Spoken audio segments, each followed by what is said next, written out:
Nothing's overnight.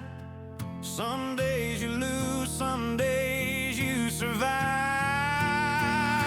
Still strong, even moving slow. Every step counts more than you know. I found gold in the everyday, showing up and staying brave. The following conversation with Justin Allen is going to be a two-part conversation. Welcome to part one. Justin Allen. What's up? Welcome to the podcast. Thanks for having me. I appreciate you, man. Justin, I'm going to give you a formal introduction. Okay. And then we're going to knock this thing out. We got a lot to talk about. Yes, sir. You and I talked earlier in the week for about 2 hours. And the conversation that we're going to have is not a unique story. As we were talking, I'm thinking of like a half dozen people that I know in my circle that have similar stories as yours. Yep. And we're going to dissect this thing. We're going to take our time. Those of you that are watching this, stick with us because it is gonna hit a target, and it's all going to tie together. And this could be potentially one that could step on some toes. This could potentially step on some toes because just because something is normalized doesn't make it right, or doesn't mean that it's normal. Just right. Because we normalize, just because society normalizes certain behaviors, doesn't mean that's the way it's intended to be. Correct. And your story that we're going to share is a normalized story. And some people deny it. They're like, they live the same style, and be like, that's not me though. Yeah. So we're going to dig into it. We'll potentially step on some toes, but that's okay. Justin Allen, born and raised in Florida. Yes, sir. You were married once, divorced in 2014. Yep. I'm sure we're going to hit that in your story. You have two beautiful children, a son and a daughter, both 20 years old. I got my daughter's 20 and my son's 13.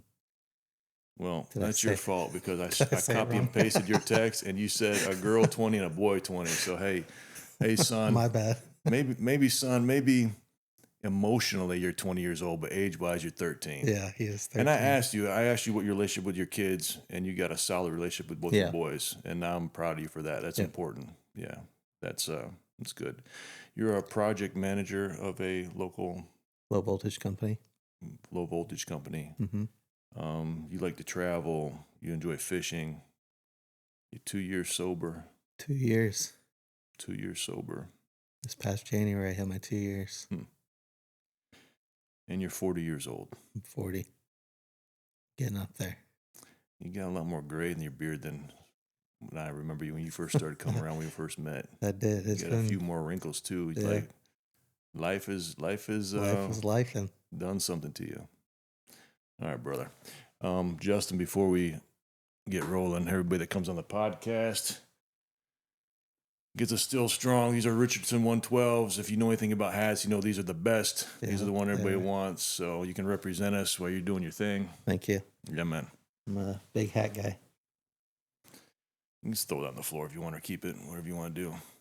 So, Justin, we're going to dissect this. I don't want to miss anything. You know, you and I talked for 2 hours and it blew by quick. I don't want to miss anything. We prayed out there that God would give us clarity, that he would just slow down our heart rate and our mind as we communicate. It's communicated clearly and effectively.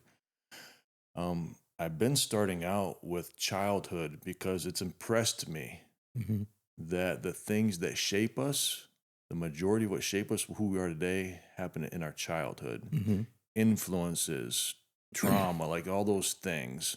So I'm going to hand the steering wheel over to you. Let's work through your childhood, and we're going to connect some dots. Okay. It's all you, brother. So we'll just start from the beginning of time. I was born November 20th, 1985.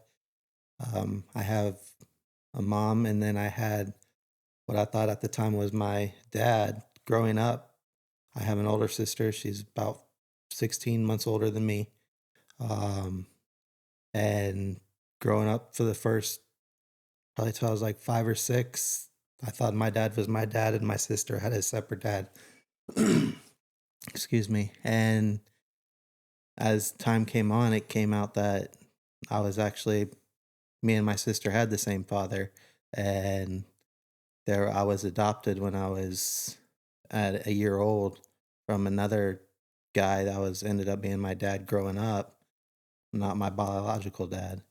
Um, So your adopted dad you thought was your biological dad. right, for a few years of my life, and then as I got older, my parents ended up separating, and it became clear that obviously he was a blue-eyed, smaller guy, and I Mm. was brown hair, brown eyes, bulkier, and didn't resemble a whole lot to him, but I resembled a lot more to my sister's dad.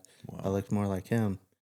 And then I have a half brother on my dad's side. Um, and then just growing up, it was just something that never really fully understood, never really questioned, because me and my mom were always close. So I never really, like, she would talk about it, but she would never go into detail of why all that took place and why there was never no understanding of why I was never a part of that side Mm. like my sister. And I always had my dad that I had that adopted me. So at a young age, I was always confused on certain things. And Mm. then when it comes to my family, I always felt like we had a lot of secrets and nobody between like my grandma and grandpa and like that whole story. I'll probably never understand of how that situation worked out. Um, and then my aunts and uncle, What do you mean your grandpa and grandma? What? like, cause they're my grandpa, he had a family in Pennsylvania, and he ended up leaving that family to go with my grandma, and then Mm. that's when my mom was born. And so it was like a generational mess up of Mm. not telling the truth and not being open and honest and Kind of like being shady. kind of like you walk into a room where there's a conversation going on, and then you walk in the room, everybody stops talking. Right. That's what it felt like for Yeah. you. Like you're trying to figure out what's going on, and everybody just kind of like changes subject or clams up. Yep. And never really got full clarity or understanding why it was such a secret or anything. It was always just pushed under the rug and Hmm. this is the way it is. And it's like, okay. And I never really questioned it.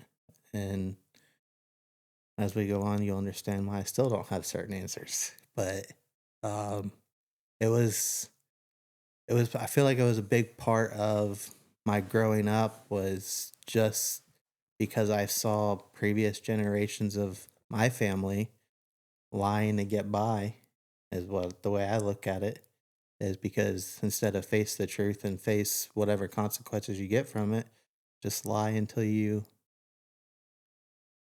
don't have to talk about it anymore.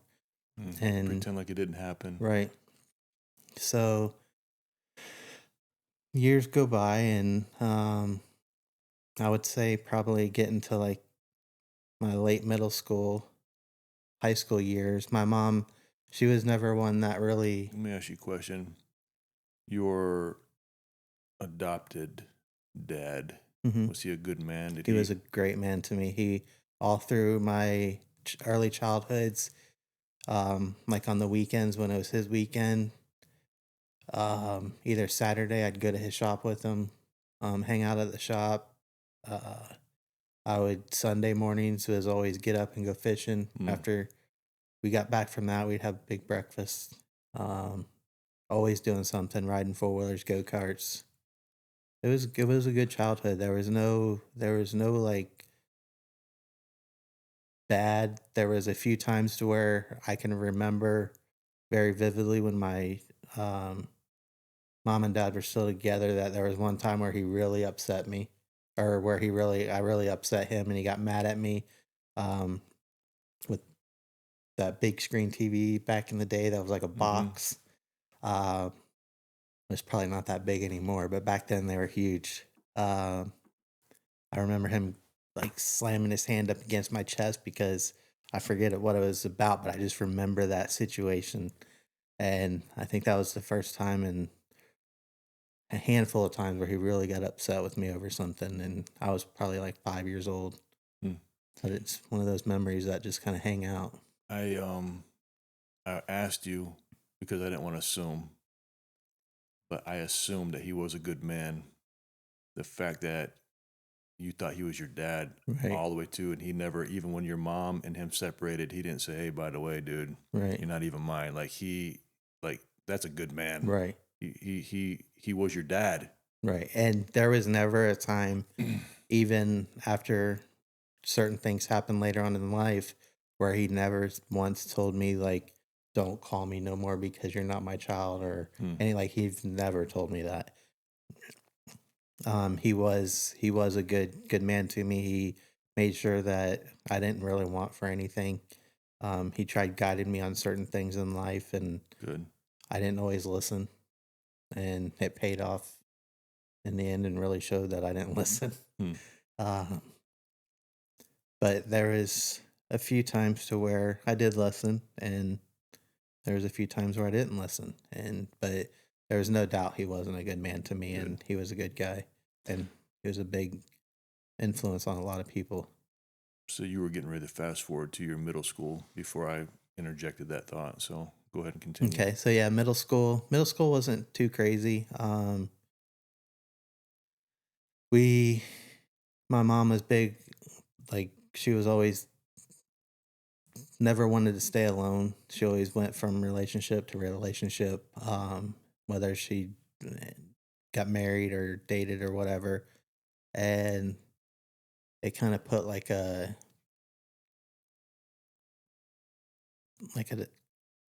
for me it was just something like that. I guess I was normal. Like you always have to have two a two-person home. You never have to be alone. Never have to understand like certain things on your own. Deal with it alone. Just make sure you always have your partner and somebody to help you get through life.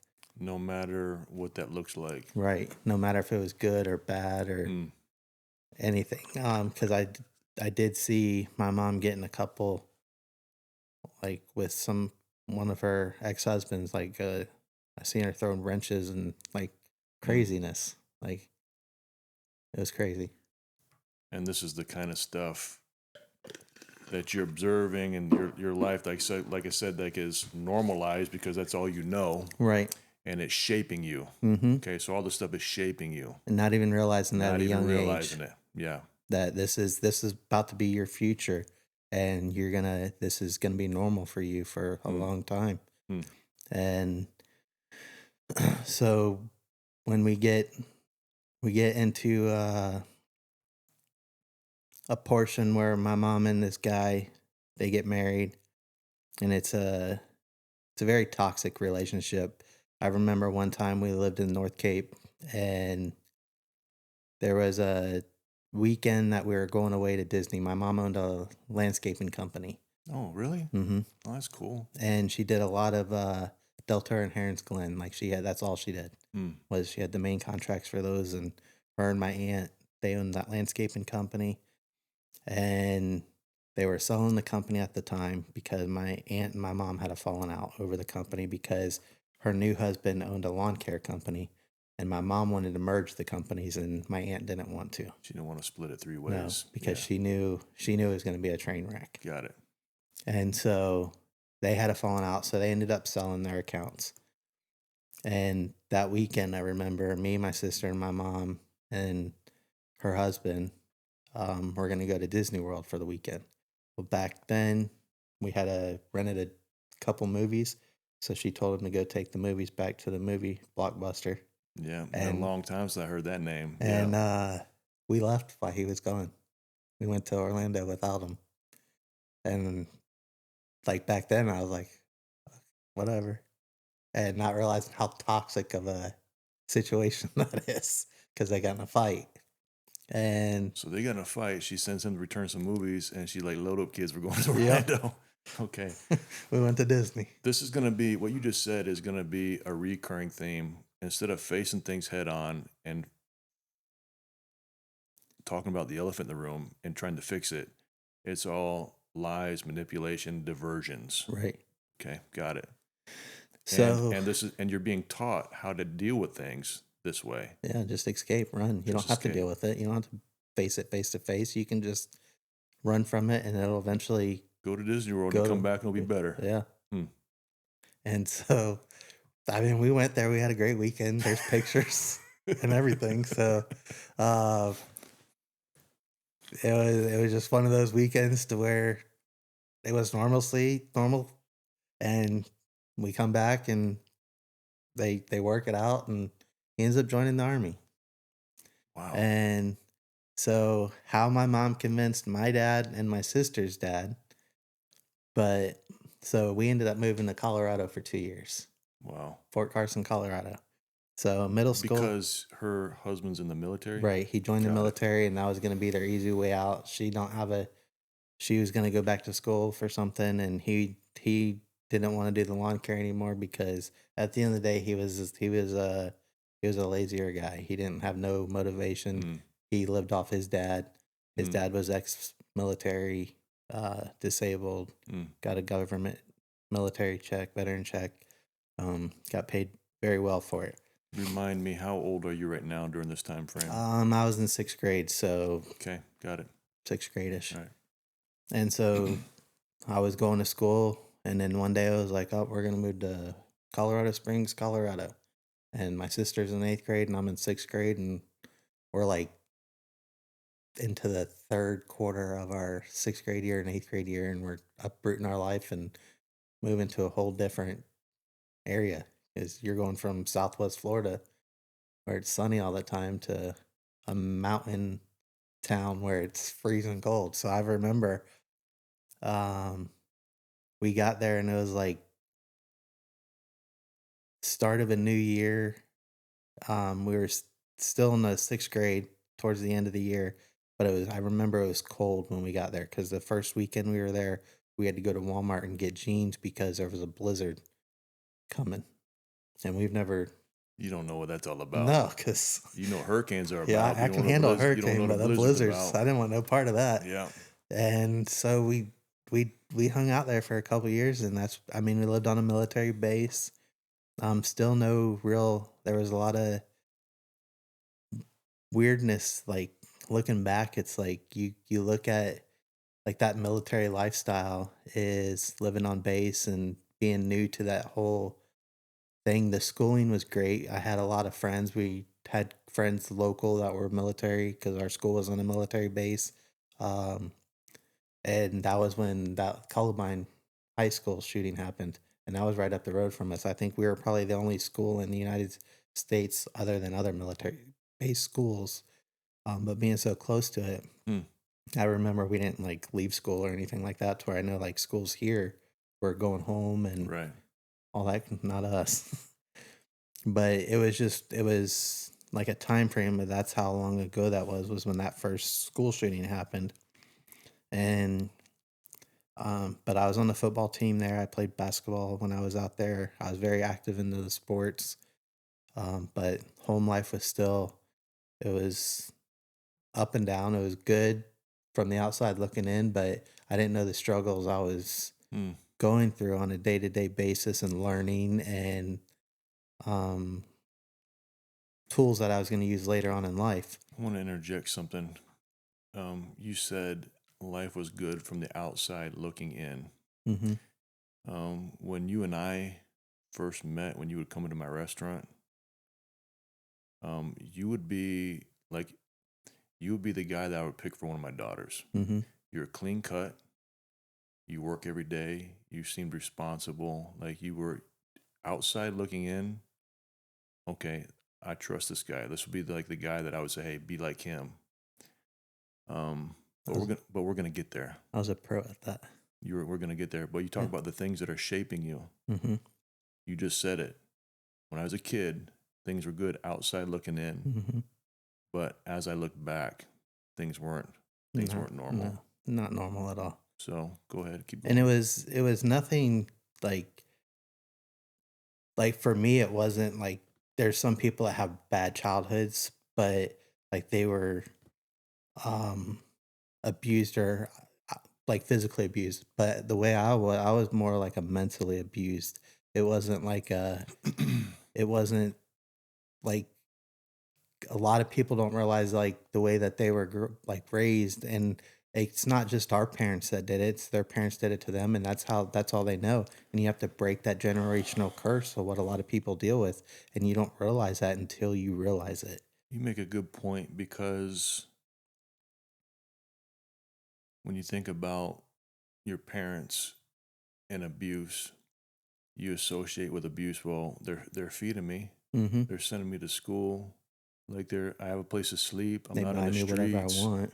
Yeah, they're not. I'm not being molested. I'm Mm-hmm. not. I don't have physical. I might spank me, but they're not.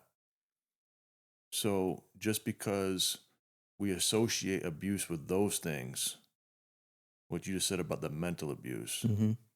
that there's something there to be, and it'll come out as we talk, but there's something there. And I think that one's harder because you don't see the marks, you Mm-hmm. don't see the scars, you don't see but they're there And nobody else sees and it. nobody else sees it. And that's why I think it takes longer to get through some of this stuff Mm-hmm. when it's emotional. Oh yeah. Keep going, brother. So that like it was towards the end of my 6th grade year, 7th grade year, and then the first little bit of my 8th grade year, we we were in Colorado, and then it was next thing you know, of course we'd come back and visit our dads, and we'd fly out here for like the summer times. And um I remember one time when I was out there, it was back when you didn't have cell phones or really emails or anything. And I had a pen pal here that her name was Jessica. Me and her were good friends back then in middle school, and I'm still friends with her to this day. But that was my pen pal. We joke about it still to this day. I mean, you're talking 25, 30 year. God, I'm 40. Listen, brother, Uh, you're bringing up words and terms that I had forgotten about. Blockbuster, I ain't heard about Blockbuster in 20 years, and then pen pal, like that was the and- thing. A pen pal, you yeah. write a letter, and then you wait for one to come back. Yep. Like, okay, So Jessica was my pen pal back home, but I also wrote my grandma, and I remember writing my grandma one time out there, and I never let my mom see it. And I remember asking my grandma who my dad was, Hmm. and who my grandma said my dad wasn't who my dad was. Hmm. Uh, Neither one of them. It wasn't obviously the one that adopted me, or it wasn't my biological father. Hmm. It was another guy. Hmm. And so that kind of threw me out. Like, she didn't even know who my real dad was. Wow. She assumed that it was this other guy. And so that always stuck with me over the years. And then You're painting a chaotic picture, right. and you're trying to make sense. You feel like you walk into a room, everybody's hush hush, and Mhm. but you can feel that something's off. You're trying to figure it out. You try and get some clarity. You thought you got some clarity from grandma. She just made it more confusing for Right. you. And you're That's got to be talking hard for a kid. It's hard enough as an adult to be talking about this kind of stuff. For a kid right. who's trying to figure out where they fit in this world, who am I emotionally, physically, all this kind of stuff. And like, these are some basic things I think a kid should know. Right. Who's my dad? Like that's foundational stuff, so that you can build off of that, so that you can build who you are. Right. At 13 years old, trying to figure That's it out. that's rough, brother. And so I look at it like my son is 13 now, and to compare my 13-year-old self to his 13-year-old self is a way Hmm. different. He knows who his dad is. He knows who his mom is. They might not be together, but he's got two solid parents. Hmm. And there isn't anything in the world I wouldn't do for him. Hmm. And I didn't know that back then when I was 13. I had a dad that would do a lot with me, but here my mom, she took me away from him, moved me to a different state. Hmm. And then I had stepdads that come along that weren't always the best or nicest or do a lot of things for you. They just kind of, it was just, they were there because they were attracted to my mom. Yeah. And They it have to was deal just, with you. There's a lot of kids that go through that. how's the baggage? I don't want to interject too much because you're doing great, but you just said something that I have to say. my sister, she was with this guy for an extended period of time, and it wasn't a good relationship. She had 3 boys at the time, and that guy told those 3 boys, "I'm not here for you. I'm only here for your mom." Mm-hmm. Can you imagine that? And they're children. Right. They're children. Somebody can say that to me when I know who I am. But for a kid, when you're trying to figure it out and someone says, "I ain't here for you, I'm here for your mom," what does that do to a kid Right. when they're being developed? And what kind of long-term thing did you just create? It's that mental abuse that you don't think about until you're later on in life. And you look at, once you're doing certain things later on, you look back at it and it clicks. It's like, oh, And you're like, "Oh, that might have been one of the first steps of a long, troubled life. Hmm. And you don't even realize it.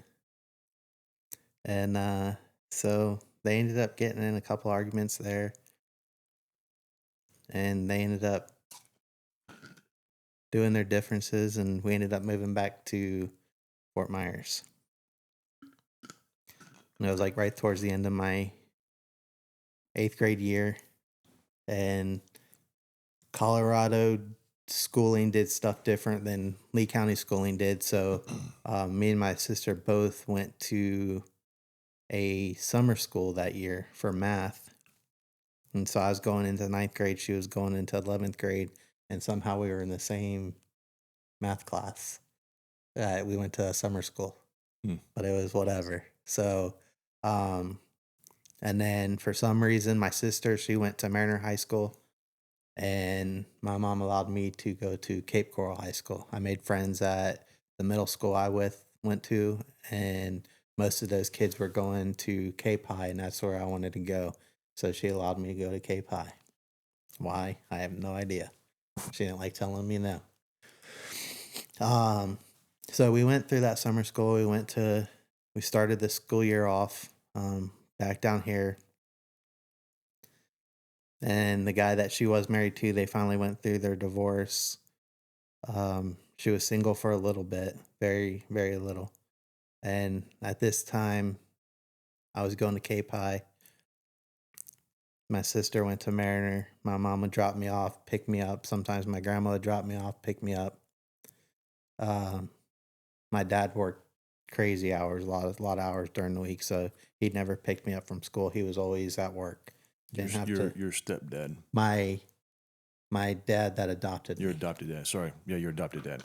So you came back from Colorado to Florida, and your adopted dad picked right back up in life, up in your life. Got it. I mean, I still carry his last name to this day. Wow. Good job. So, okay. But he's working a lot. Yep, he's working a lot. Did he ever remarry or? Yeah, he has ever since. It was probably about 6 years old. He met a lady because he had a mechanic shop, and he met a part girl that delivered parts back in the day, and she had 4 kids of her own. And my early childhood days, she was very nice to me. She was very good. She'd always do. She was probably another key factor here was somebody that was the first person that really openly talked about religion when she never went to church often, but she always had a Bible. She always listened to Christian music. She had a good friend named Angel that sung, had a beautiful voice, and never really clicked back then of the Christianity lifestyle. But it's something that I remember. It was a seed that was planted, right? That later on you could draw lines back to. Correct. That we're going to get to, I think. Yes, sir. Got it. And so she was good to me up until about my high school years. I got into a bit of trouble. I don't want to say a little bit of trouble. It was quite a bit of trouble. My 9th grade year, I started skipping school, hanging out with the wrong kids, Cape High. Back then, it was cool to smoke dope and drink and get crazy. So There was one day my mom would drop me off in the front of school. I'd walk straight through the school parking or school, go right back to the student parking, and me and a couple of friends, we'd leave school every day. Hmm. So we'd go to either somebody's house or whatever. We started skipping school more often. And then one of the days we skipped school, we went to my mom's house first. It was boring there. So we went to another buddy's house, hung out there for a little bit. And this was, I mean, you're talking 7, 8 o'clock in the morning. We're skipping school. Like all our parents are at work and you don't have cell phones. So it's not like they're tracking us or texting you or anything like that because you're just early 2000s, 2001. Their cell phones weren't a huge thing yet. We had beepers, but nobody really Right. couldn't do anything with a beeper, really. So we ended up going to my dad's house. And he lived out in North Cape. Back then, there wasn't a lot of houses out there. He had maybe 2 neighbors, and everybody was probably like a quarter mile or greater apart from each other. Yeah. There's just open grass and fields, and you see a pine tree every once in a while. Yeah. And that was how North Cape was. It wasn't like how it is now where there's a house on top of each other. And we were hanging out at his house, and he had a mechanic shop, and he had a Suburban in his driveway. And I was like, I don't know whose that is when we first got there. And so I went up and knocked on the front door and acted like I was getting dropped off, and nobody answered. So me and my friends, I didn't have a key to his house because there was really no reason because he always picked me up and dropped me off. And we went around to his back sliding glass door, popped the slider off the door, and got into his house and raided his fridge and was looking around and found the keys to the Suburban that were in, because buddy of mine, he had a little Mitsubishi Mirage. There were only 4 of us that could fit in that. So we took 2 different cars to my dad's house, but once we were there was a Suburban, we could all fit in that thing. So we took that thing for a spin. I remember doing donuts out in the field with it. I'm 14 years old. I shouldn't be doing that, thinking that way or doing that kind of stuff, but I was. And we ended up running back up to Cape High, buying some pot off of one of our friends up at school, taking it back to my dad's house. We made a bong out of a 2-liter soda bottle, put a little bit of water in it, cut a hole in it, aluminum foil, and made do with what we had. Got high, started drinking all my dad's beer. And then he did have one neighbor that was up the road. We didn't know she was home, but she kept seeing all that, and my buddy's car stuck out like a sore thumb. It was bright red, so everybody knew that's who it was, because back then we worked at he worked at Mike Greenwell's. My sister worked at Mike Greenwell's. I didn't work there yet, but my sister knew who he was. Even though we all went to different schools, they worked together. And so later that day, we finally cleaned up the house, what we thought, left it clean as can be, like we found it. What you thought for being Drunk and high and drunk, and you're like, oh, is it good enough? Let's Let's go. We cleaned it. I got dropped back off at school. My mom was in the parent pickup line. Got back into the car, and I was 14 years old. I was getting ready to turn 15 in November, and my mom's like, "Hey, I'm gonna take you to the mall. We're gonna go birthday shopping for you, so you can get some new clothes, new shoes, I got a question. and all that." I got a question. If you're bonging and drinking just a little bit before and you get back to school, you're not sober. Mm-mm. You get in the car, your mom's in close proximity to you. No warning signs? She didn't see nothing? Didn't smell nothing? She didn't. If she did, she didn't question me about it. My mom did have a cell phone, one of those old Nokias. And I remember we were at the mall, on the way to the mall, and my dad had called her as later on in the night. And he wanted to speak to me, and I got on the phone with him, and he asked me if I was at his house. And at this point, I knew naturally it's easier to lie in life. So I said no. I said I was at school all day today. Here's the thing. Knowing what you know now, parents rarely ask questions that they don't know the answer to. I do the same thing now. So whenever my parents would ask me a question, I had got that knot in my stomach. So now I'm trying to figure out, okay, they know something, but how much do they know? Right. So there's this negotiation thing where you admit to something, but not too much because you don't know how much they know. Mm-hmm. So did you have that knot in your stomach when you called and said, hey, were you at my house? Oh, yeah. Okay, so you had that knot. So now you're negotiating. You're like, okay, no. Well, first of all, you First, I you denied just it. straight up lied. Yeah. And Yeah. then he called back. It probably wasn't 30 minutes, an hour later. He called back and he goes, I need you to be real honest with me right now. Are you at my house? I lied again. Shut it down. He got on the phone with my mom. My mom and him talked back and forth. And then my mom was one that can get me to tell the truth. So me and her were talking, and I told her, I said, yeah, I did skip school and I did go over to his house and there was people over there. So not knowing what we were getting, I was supposed to go over there and do like a scared tactic. You're in trouble, but not in super big trouble type thing. And keep in mind, this guy's adopted me. He's treated me as his own. And here I am being rebellious, breaking into his house and messing up one of his clients' vehicles and taking it for a joyride. And because we took that thing from Mariner High School pretty much all the way to Cape Coral High School and back and like driving it like it's our own. And we could have got an accident. We could have lawsuits and liability on him. Yeah. And so we get to his house and there's a Cape Coral Police Department car there. And that's when it kind of like really hit me like, ooh, that's not good. So then we go inside, we're talking, and there were marks all in the field from donuts, which I admitted to that I did drive the Suburban. I didn't say we drove it all the way to Cape Coral High School, but I told him we drove it around the block and we were just bored. And then there was, I want to say like $500 cash missing. I didn't know anything about that. Still to this day, I don't know who took it, but I know somebody took it.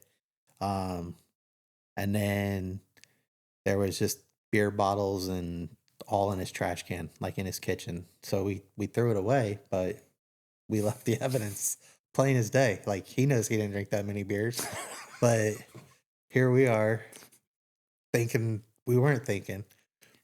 So there was Cape Coral officer. I remember him like I met him yesterday, and I'll never forget his face. I'll never forget his name. And the first time he looked at me, he said, I need you to turn around and put your hands behind your back. I knew I was in trouble. And as soon as he did that, my mom, I was her baby. Like I was her youngest. I was her one that she grew up with because she had me and my sister at a young age. And like she didn't have to worry about my sister because my sister was more independent. And I was the type that kind of lived off of my mom's emotions and lived off of how my mom's reaction was things. And so she would do things for me that she wouldn't do for my sister. It was always like me and my sister always joked around that I was mom's favorite, but I think I was more mom's one that she had to worry about, not the one that she could just set free and let go and know that my sister would be fine. I was the one that if she set me free and let me go, she was going to stress about what I was going to do at a young age and how I was going to turn out. And this situation didn't help out any at all. So my sister ended up coming over to my dad's house. She drove. And so it's me, my mom, and my sister there, and my dad. And then there was just one officer at the time there. He started putting me in handcuffs, questioning me. And then at that same time, my mom poked the officer in the chest and told him that you better call some backup if you're going to take him. And next thing you know, she got flipped around and put in handcuffs for battery on a law enforcement officer. I was getting charged with grand theft auto, and burglary. That's 3 felonies at 14 years old.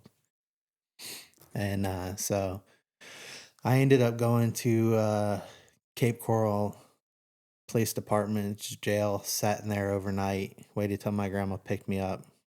Obviously, my dad couldn't pick me up. My mom couldn't pick me up because she went to Lee County Jail. She spent 2 nights there. And she was pissed, to say the least. But, I mean, it's all later on in Was life. she mad at you? Or No. was she mad at the officer? She wasn't mad at me. She was mad at the officer. Yeah. She never, I could probably count on one hand how many times I really know that I made her mad. And she was mad at the officer because he was, and I'm just asking, because he was being too hard on her little baby? Yep. Because he's not used to that. She's not used to that. Looking back, and we're going to hear the rest of your story, but looking back, if she would have just stood back and said, hey, buddy, this is what happens when you screw around, I think your lessons would have been faster learned. Mm-hmm. And we're going to get there, right? Yep. So this was the first time that you're remembering where something heavy, your mom's intervening for you. Mm-hmm. Instead of letting you suffer your own consequences, whatever that looks like. Right. Yeah. Yeah, because it was never, I never did any wrong. It was always, well, it's got to be you, like school teachers, everybody. Like it was always, if I got a bad test grade, it wasn't because I didn't study, it's because they didn't teach me. Teachers aren't working hard enough. Right. It's like, it's the other boys you're hanging out with. You're an innocent bystander. It's probably the other boys that convinced you to do this. Like I get it. I get it because that's naturally how mamas think about their children. And at the end of the day, I was the ringleader on it all. You're the ringleader. I was the one that wanted it. I wanted that adrenaline. I wanted to skip school. I didn't want to be at school. And so there's a lesson to learn. We're not gonna stop here, but there's a lesson to learn on both sides, parents and children. Oh yeah. The emotions, how mama thinks, and how mamas can be manipulated. And the parents, the dads, because dads do it too. Dads and moms that do it. Tough love. Don't baby them. Be tough. Make them. And I think that's going to be a big part of this story. Mm-hmm. It's a big part. Not the only part. That's a big part. Yeah. All right, brother, keep going. And so you have a 14-year-old going to court for the first time. And I was at Cape Coral High School and Lee County School District back then. I don't know about now. I'm sure it's no different. You cannot have felonies and be in the public school system. So they wanted to send me to what they call ALC, Alternative Learning Center, for bad kids, where you get in fights and arrested and all that. But they couldn't do that until I was convicted. I was still just accused of it.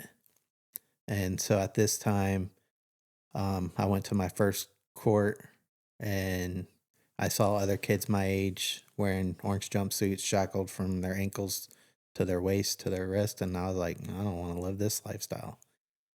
And I ended up getting jumped at Cape High by 2 boys because they thought I had snitched on them and told them their names.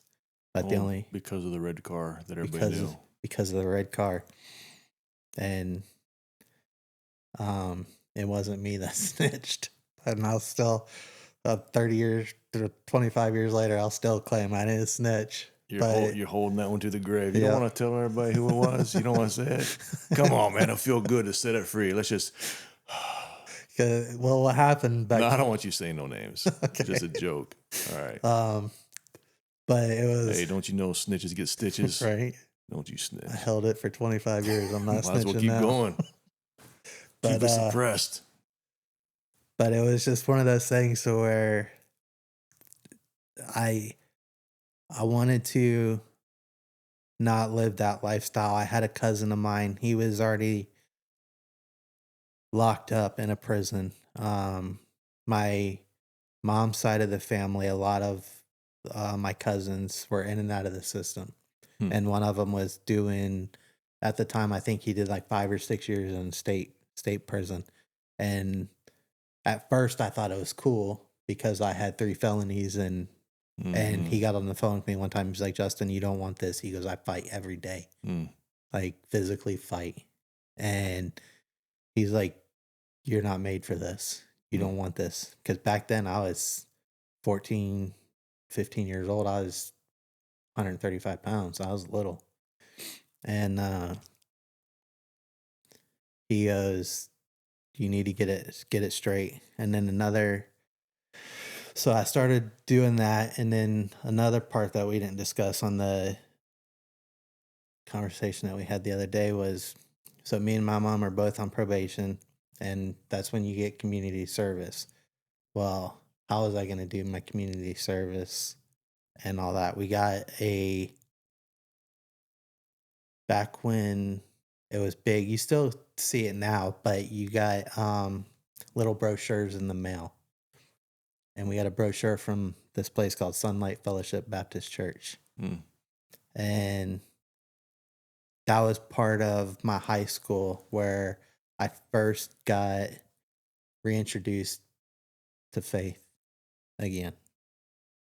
I don't understand. You're doing community service there? It was a church that was starting up in Cape Coral. Okay. And my mom was like, oh, let's try it out. And my mom was never a religious person at all growing up. Okay, so you're both on probation.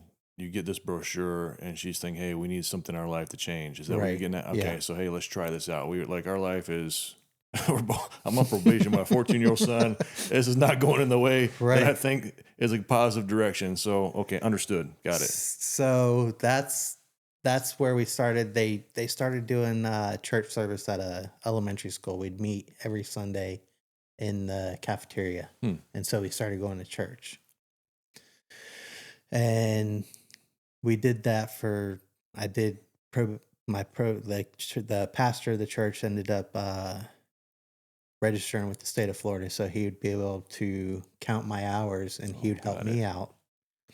And I would go help him paint houses. I was free labor for him, but I was getting community service hours. I'd help put chairs out at church, and we had like a very tiny youth group there was like maybe 8 of us that we'd do stuff here and there together. And then we kind of just fell away from that. They had, my mom got a new husband at this time, and he was probably one of the most positive influence people in my early adulthood that I came across, or that came to me. They ended up getting married. They bought a house together in Cape Coral. From northern Florida country boy he had 2 kids of his own, a son and a daughter, and he treated me and my sister like we were his own, like no question about it. And he's a very good man. And so he was hard on me. He never gave me, he never yelled at me, him and my mom never argued in front of me. It was like a whole different lifestyle that I saw. So we're going through the end of probation, get off probation. Listen, how'd your mom convince him to marry her when she's on probation and she got like, my goodness, what did she lie to him? I'm sure, because I mean, you just my lifestyle that I've done. Like I look back and I'm like, how did I even convince you to even talk to me? But even looking back, connecting some of these dots, here you are at a pivotal point in your life where the road you're on is going to a way of destruction. But then there's these little interventions. You accidentally or just happenstancely get a brochure for a church and you go. Like these little things. Your mom meets a guy, instead of being the one like he was at the military base, here you got one that is giving you boundaries. Mm-hmm.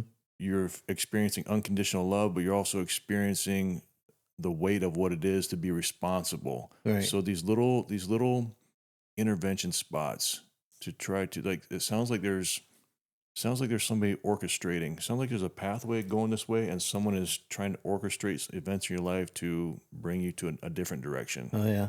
But it sounds like you're your own worst enemy. Mm-hmm. I am. So your mama somehow pulls this off. She pulls it off. She finds a good one. She gets a good one. And he's investing in you. he's definitely invested He's making in me. you toe the line.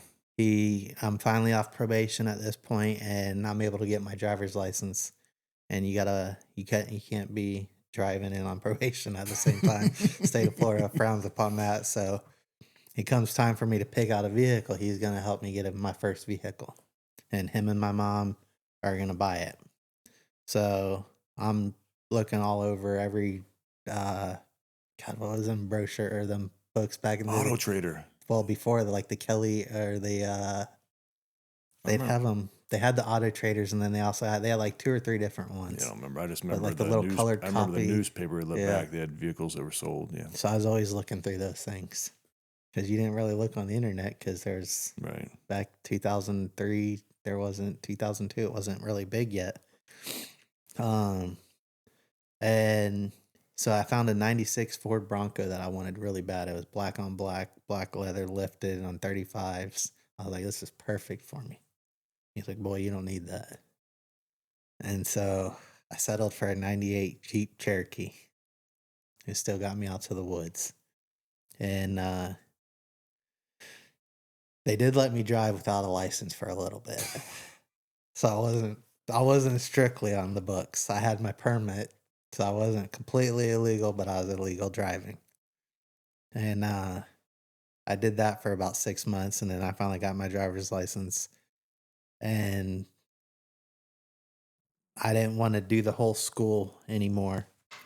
And both of them were big on, hey, you need some kind of schooling. So I ended up, I after my mess of trouble I went into getting arrested, I left Cape High and went to Mariner High School.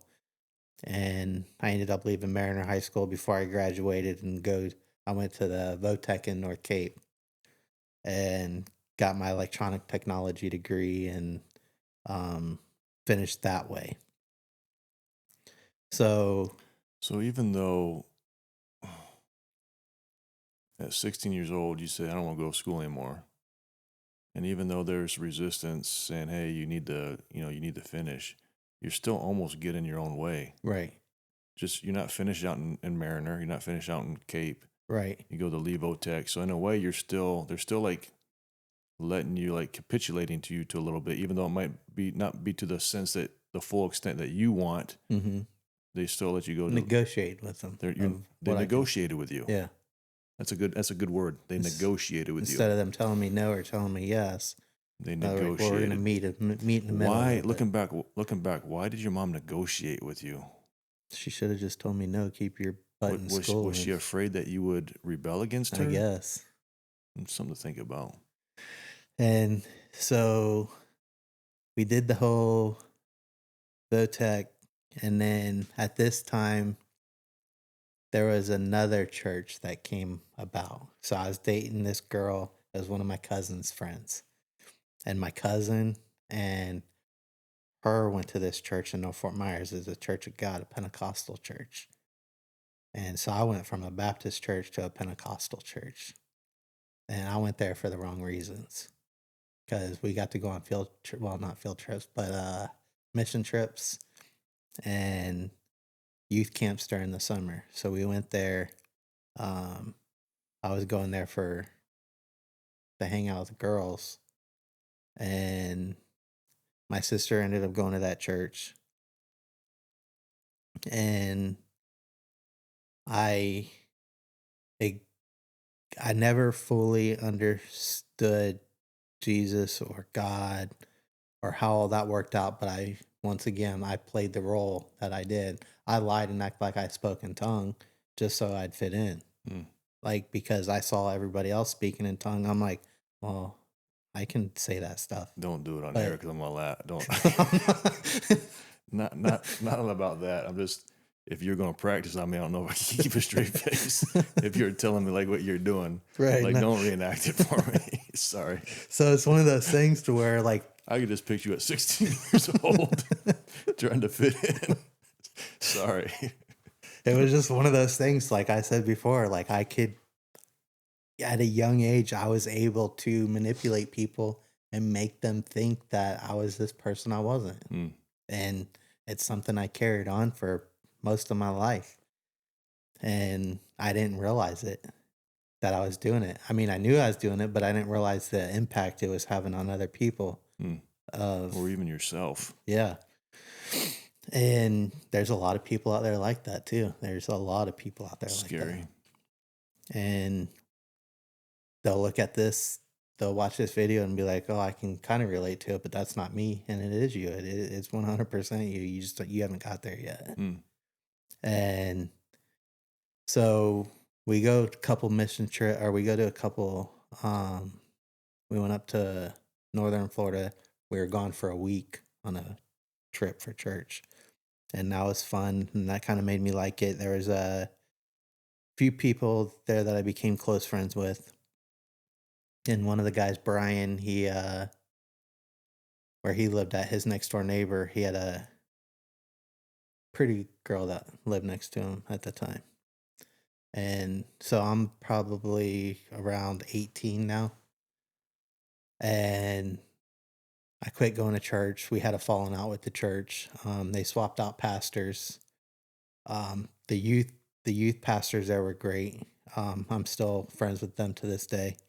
They've seen me up and down all these years, seen me turn my life around, seen me hit rock bottom several times. Kept their, I don't want to say kept their distance, but watched and so we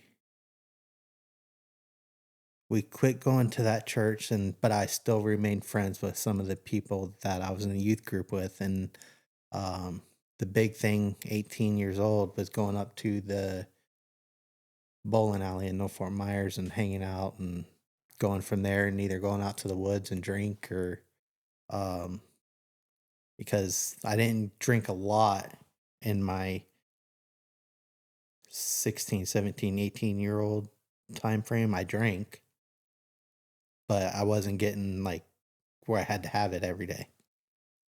Just like a casual party type drinking, just to fit in. To fit in. And so when I was 18, I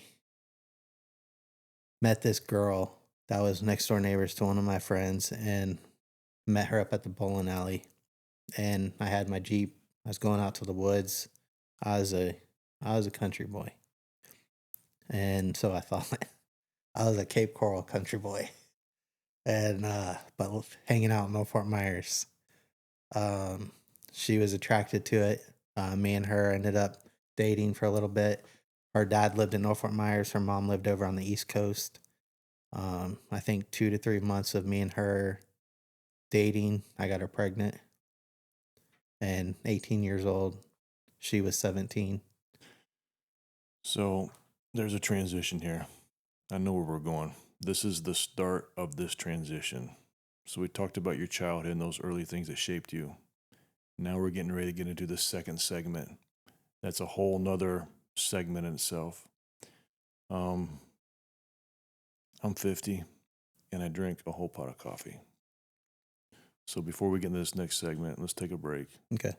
I'm going to go to the bathroom. And then this next segment is this whole nother thing of these cycles, alcohol and relationships. And adulthood. Into adult, that carry, because you are an adult, you're 18. Yep. That carries over all the way into adulthood. And I don't want to rush that. And my bladder's rushing me right now. That's fine. Let's take a break. All right. This part of the podcast is brought to you by Boots and Bubbles. This is a special one for me, man. It's my two girls, 15 and 17. Boots and Bubbles specialize in Southern style dirty sodas, an alternative to your regular old boring soda. If you're in the Lee County area and you want to book them for an event, find the link in the bio. In the meantime, let's get back to the show. All right, brother, we're back. Oh, we're ready. So to recap, your childhood, a lot there. Mm-hmm. But there's this theme of your mother not really letting you fully carry your own weight.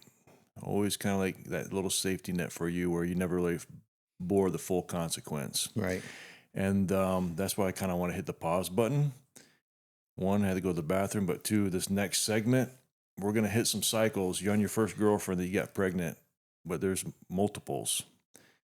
And your relationship with your mother influenced all those other relationships. And it took several of them before you even realized what was going on. Right. So let's hit that next segment.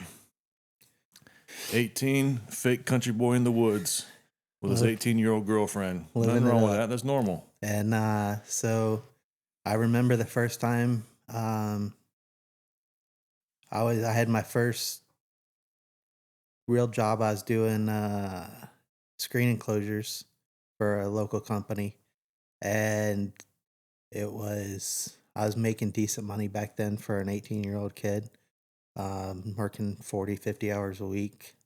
Do you know I used to work for a guy also doing screens? I had a bunch of jobs as a kid. But carrying aluminum ain't like carrying lumber, brother. No. It's light. Yeah. It's light. It was too light for me. I felt like I wasn't working hard enough. But what was hard for me, and I'm sorry to segue, what was hard for me is that spline, rolling that spline, the screen in. Dude, I could never get it. You're either good at it or you're not. I could never get it. Everybody's like, here, you just do it like this, and they would just do it. Mm-hmm. I could never get it. It frustrated me so bad. Yeah, the first couple times it'll definitely make you go crazy. Yeah, and I never got the handle of it. Same like playing golf. My dad and my brother started picking up golf, so I just bought some clubs just to find something to do with them. They picked it up so quick. Dude, I'd have to hit it 6 times to catch up to their one. I finally just gave up. Like, I felt like I'm wasting their time. But Anyway, it's funny that you did screens. Yeah. And I remembered trying to roll that freaking spline in, and it just frustrated me. But I didn't mean to kill your story there. But Oh, you're good. And so I'm working full time. Always show up to work on time. 18 years old. 18 years old. Don't miss work. Took work way more serious than I did school. And then, of course, after work, Did you take work more seriously than school because you saw the value in it? I was getting rewarded for it. You're getting rewarded for it. Yeah. I saw the reward right away. I didn't have to wait for a reward. I always struggled with school because what's the point, man? Like, what's the point? But working during the summers, I saw the point. Right. You work hard and then there's a reward. Mm-hmm. And I leaned into that hard as a young kid. I'm thankful I did. Yeah. So anyway, I'm glad that in your story that you're going to talk about, I'm glad that you're at least responsible when it comes to work. Right. And that you're not missing because you don't feel like it. Right. I'm glad that you learned that lesson. Yeah, I did get a good work ethic on it as far as like working hard. Because a lot of people don't. No. And a lot of people, if it's too hot outside, mama says I don't have to. Right. But that was the good thing about my mom. She was a workhorse. Like she had multiple businesses. And that carried over to you. Yeah. Yeah. Good. She was a director over a school. And so she had that portion of it she was great at. She always made things possible. Good. When it came to that. And that was one of the things with my stepdad at the time and her, like, you're going to work. Like, there's no doubt there. And then so I remember one of the times I was riding with my mom and she looked over at me and my girlfriend, soon to be mother of my child, was back and forth. Her mom lived over on the East Coast. Her dad lived here. When me and my friends we dated. Like, she ended up leaving over here, living back with her mom. It was 3 hours away. Me and a couple of my friends would always make road trips over there. And we'd hang out there for the weekend. A buddy of mine, he ended up getting a girlfriend over there too. So it was always like a friendship that we lived here, but we had our girlfriends on the East Coast. So every weekend we were going to drive over there and hang out with our girlfriends and hang out over there. So, man, the stuff we used to do when we were young. I kind of wish I had that same energy now. For But real. I wouldn't drive across the East Coast for I don't think anything right I don't now. even want to drive to Cape Coral. But the stuff we did for our girls Right. when we were young. So we did that for a little bit, but I remember I was riding with my mom and she looked over at me and she's like, is Amanda pregnant? Mm. And I'm like, how do you know? She goes, I can tell. Mm. And I mean, we're talking like early, like I just found out Yeah. because I wasn't even, one of my buddies found out before I did because she was scared to tell me. And so, It's funny that she had that intuition, but not the intuition that you're high or drunk next to Right. in close proximity. which she might have knew. and just didn't want to say it or was in She denial. probably just didn't want to say it Didn't want to bring it up. because she didn't want to cause a conflict of, Yeah. But I'm sure at that time when she got the phone call from my dad wanting to know if No, she knew. she knew. Yeah. But so I told her, because it was one of the things that my mom was good at with me was like, I could never lie to my mom. Like I could lie to her, but it did me no good because she already knew. She saw through it. Yeah. Got it. She didn't, there was no holding back. So I knew I might be able to lie to her, but I knew I wasn't going to be able to keep that lie to her because she was going to find out. So she pregnant. I'm still working, and my stepdad at the time sees that, boy, you messed up, kind of thing. He goes, but you're gonna man up. You're gonna take care of this kid. Do you want to keep doing what you're doing, or do you want me to get you in the trade that I'm in? And so I remember him talking to me about it. We're going to Lamaze classes. We're doing everything. We're the youngest people in the Lamaze class. I'm 18. She's 17, getting ready to turn 18. And at a young age, and it was for a reason. Didn't know why. I mean, obviously, if you don't practice safeness, you're not going to get safeness. So it was carelessness that got us in that situation. So we were doing everything we could as young parents to prep ourselves. My stepdad offered me a job to work at the company he was working at. They created a whole position right after Hurricane Charlie back in, was it 04 when Charlie hit? Yeah, something like that. All I remember is Port Charlotte driving by, seeing the light poles snapped off. And that's where three-quarters of the way up. That's where I started at. So it was, but then it was called Sprint, for your home internet and telephone service. I was a subcontractor for them. You work out of your own vehicle, but they pay you pretty well. I did that for years. We traveled a lot. And I started making pretty good money for an 18, 19-year-old that didn't have really the best education, didn't go to college really. And I thought I was on the right path. I was like, all right, so this is how life's going to be. Drank here and there on the weekends.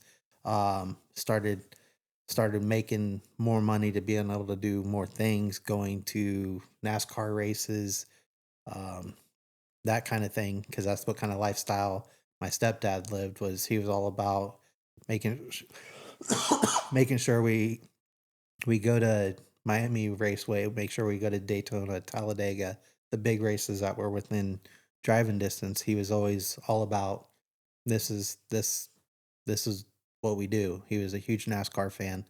It was funny when I thought you were going to say, okay, I got this job that pays well. All right, this is my life. I can make some money here.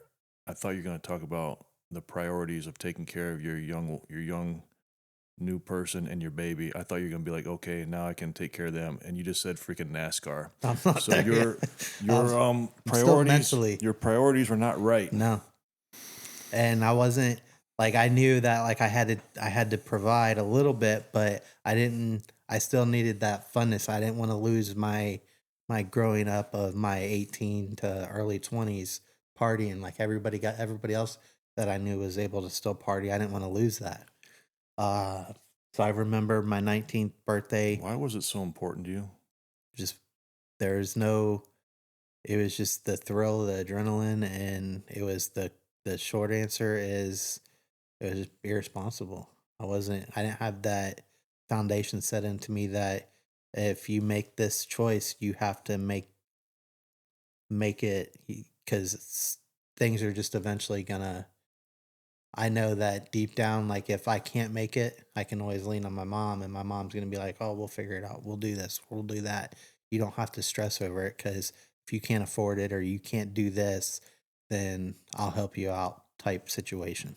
The reason why I asked is because I always wondered, like growing up, people that are my age, like what they're gonna do the weekend was so important to them, and for me, I didn't care. Um, so for instance, I went to college. They kicked me out before a year, and I would sneak off campus and party and stuff, drink, do everything, go to clubs and stuff. Um, but I forced myself to do it. I didn't enjoy it. I need to get back to go to bed so I can be ready for school tomorrow, or I can be ready for work. After they kicked me out, I stayed up there for a while so I can be ready for work. Like it looked fun, but for me, it wasn't fun. I was like, well, maybe I'm not doing it hard enough. Maybe I'm not doing it right. But I didn't like puking. I didn't I just didn't like it. I But don't. some people, that's what they live for, and that's why I asked. So even at 19 years old, I'm trying to force. I'm thinking this is what young adults are supposed to be. Right. You're supposed to sow your oats. You're supposed to live your craziness, and then you be responsible later. I thought that's how you're supposed to do it because that's what everybody around me is doing, and I'm trying to. And I remember sitting at a club, all the bubbles and stuff, and man, I don't like this. I don't like it. I don't think anybody truly likes it. Even the people that you look at and like, man, they're having the best time ever. I think it's an escape for those people because that's what it kind of was for me. It was. It wasn't a, oh, I'm gonna go get plastered this weekend because I want to have the wake up in the morning and feel like I'm hungover and feel like I got ran over by a truck and puking. No, it's because my responsibilities are going to end Mm. for me when I start drinking because I'm going to numb all the pain that I have and I'm going to not have to worry about anything because I'm going to be mentally and not capable of really thinking and it's going to start numbing the pain, numbing my thought process, my thinking, and it's just going to I'll look like I'm having the best time of my life, but what I'm really doing is just hiding and Mm. suppressing feelings that I didn't know I truly had or felt. So, and we'll get back to your story, but this is like a little interjection because I'm curious. For you, were you escaping responsibility? Were you afraid of Oh, responsibility? 100%. Got it. Yeah, because when it came to, I mean, I had a baby at 19. I was 19 when she was born.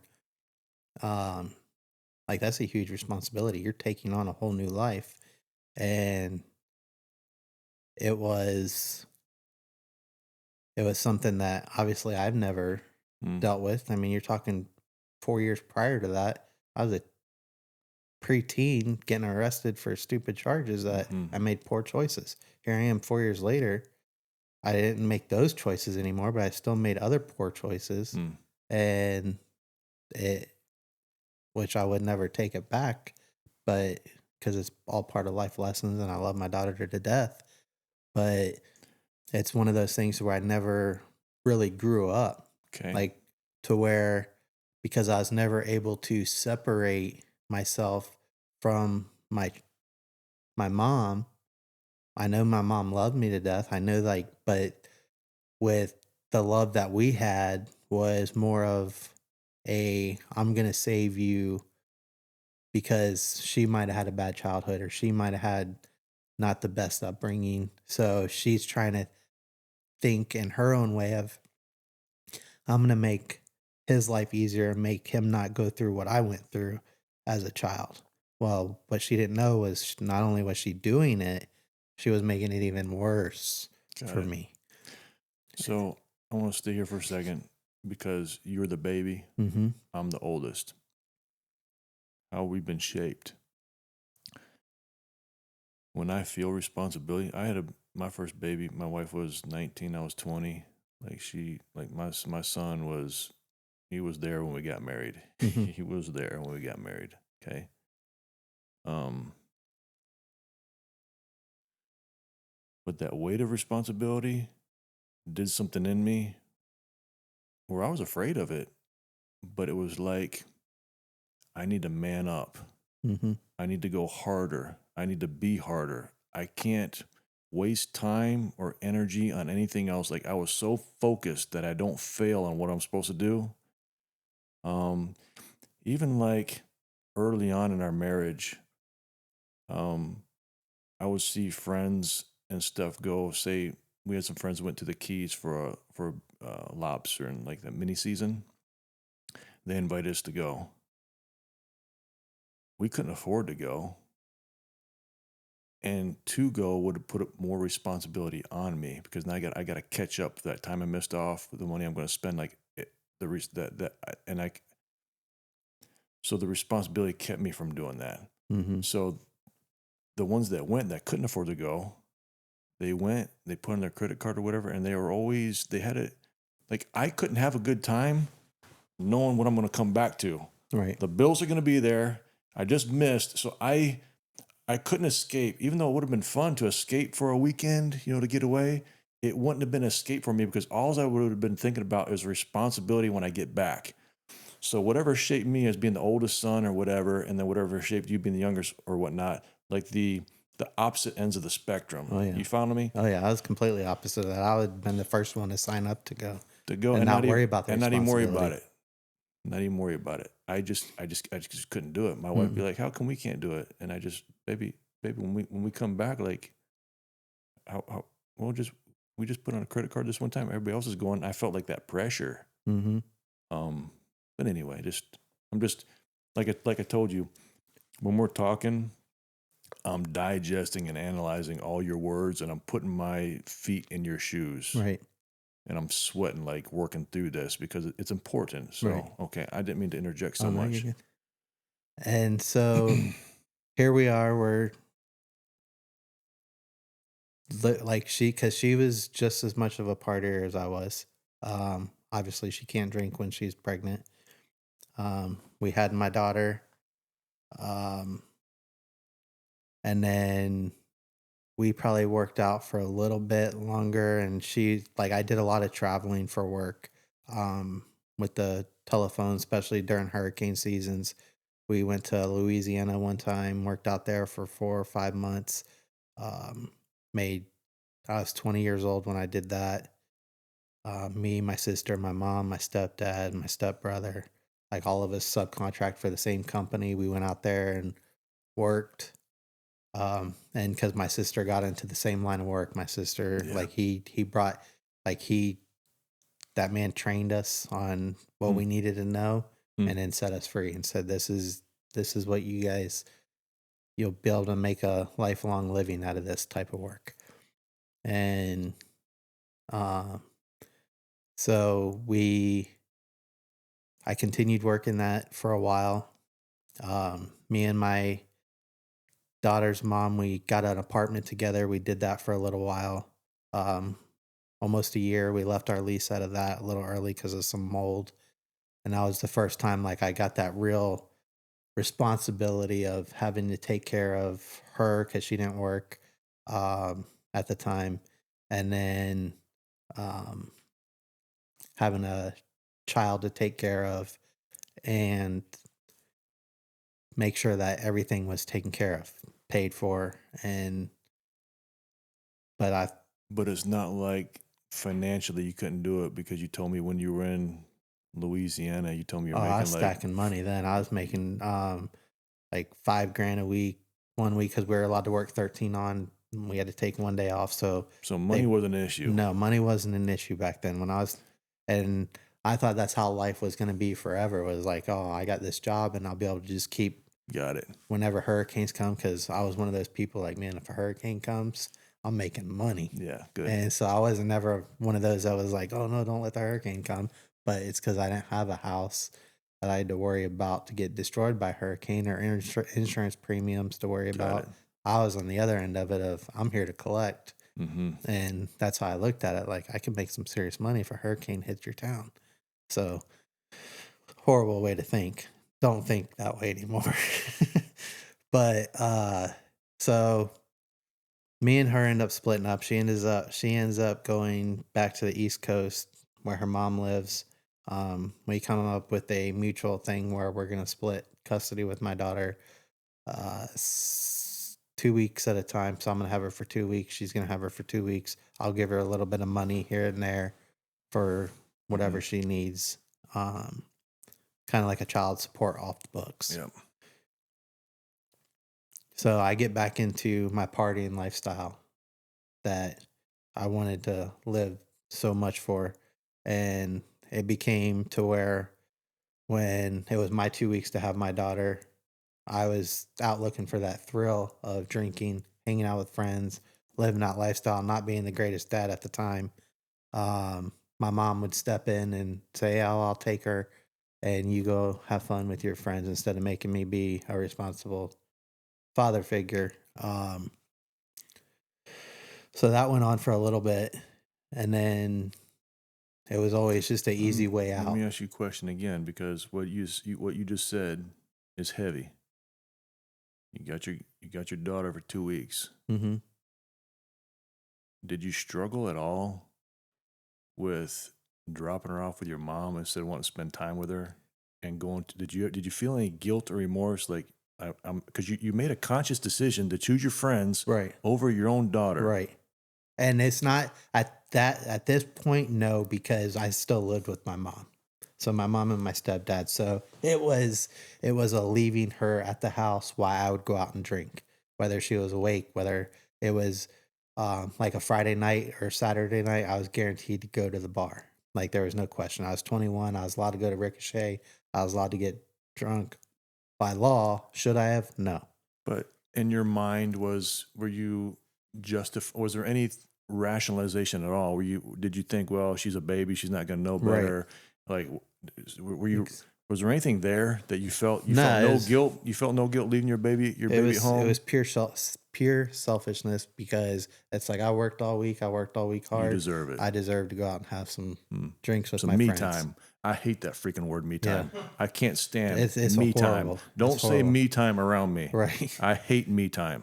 It's a horrible way to look at things, because your family should be your me time. There should be no just you when you decide to have that family lifestyle, like that is your me time. Like And let me clarify. We all need time alone. Right. I have a gym that I spend time working out. I spend time alone in prayer. But the word me time to me resonates of selfishness. Right. So call it something else. Don't say me time around me. My own personal thing. Right. So I need some alone time or something. Just call it something else. Hey, you found something about me that I don't like. Sorry, wasted too much time on that. So go ahead. So I'm just out living my best life at this time. I'm getting drunk. I'm not being responsible. I'm being completely irresponsible, and it's only progressively getting worse. And then there comes a time where me and a buddy of mine, his dad offers us a house that we can rent from him. We're all single right now, so we got 3 21, 20-year-old dudes that all three of us have great jobs. All of us love to drink. I'm the only one with a kid. I've been friends with these guys since early high school, and they have a good head on their shoulders. They're the type that are like you, to where if they're not going to go out and do something if they can't physically afford it or do anything. Me, I was the one that I don't care what I'm doing. Yeah, I make good money. I'll figure it out. But I still have that responsibility back at my mom's. Got it. That I'm not taking care of. But I was the fun one. And I would get blackout drunk. I would live to drink. And it wasn't the problem that at that time. I didn't need to drink. It was just I didn't know how to stop drinking. I didn't go out to drink just to have a few drinks. I got drunk until I was blacked out drunk every time. And I always, and to me, it's not fun. well, and to me, like, again, I don't know that lifestyle. I tried it and it didn't appeal to me. Right. But to me, if you're gonna do it, brother, do it. Don't go halfway. Go all Right. the way. So you're doing it the right way. Yeah. Like, to me, why would you go out just to have 2 drinks and just, like, what's the fun of that? If we're gonna drink, let's do it. If we're gonna do something, let's do it. So you're doing it the right way. Right. You're doing the wrong thing, in my mind, the right way. Right. You don't just go for 2. You go for all of it. Yeah. Like, And thankfully, I think that span only lasted maybe about, it wasn't a full year. It might have been close to it, but I know we didn't stay there the full time for the 1 year. I ended up being the first one to move out of the house. And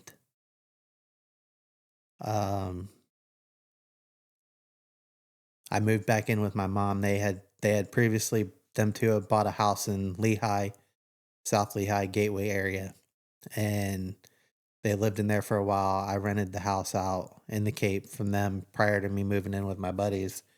And then they ended up getting rid of the house in Lehigh. They moved back into their Cape house. And when they did that, then I was like, I'm going to move back in with you guys and I'll have back my daughter and I'm not going to go out and drink as much anymore. But I still went out. Like, so the 2 weeks that I didn't have her, like I was going out, hanging out with friends. So then that's when I would probably say my life shifted a little bit. did you move back in with your parents to get some stability? I thought that's what I was trying to do. You were trying to. And I think it worked a little bit because that's when You couldn't create stability for yourself. Right. So you're trying to find some stability. Right. And then that's when I found the second Amanda at the bar. Okay. So me and my friends were well known in Ricochet.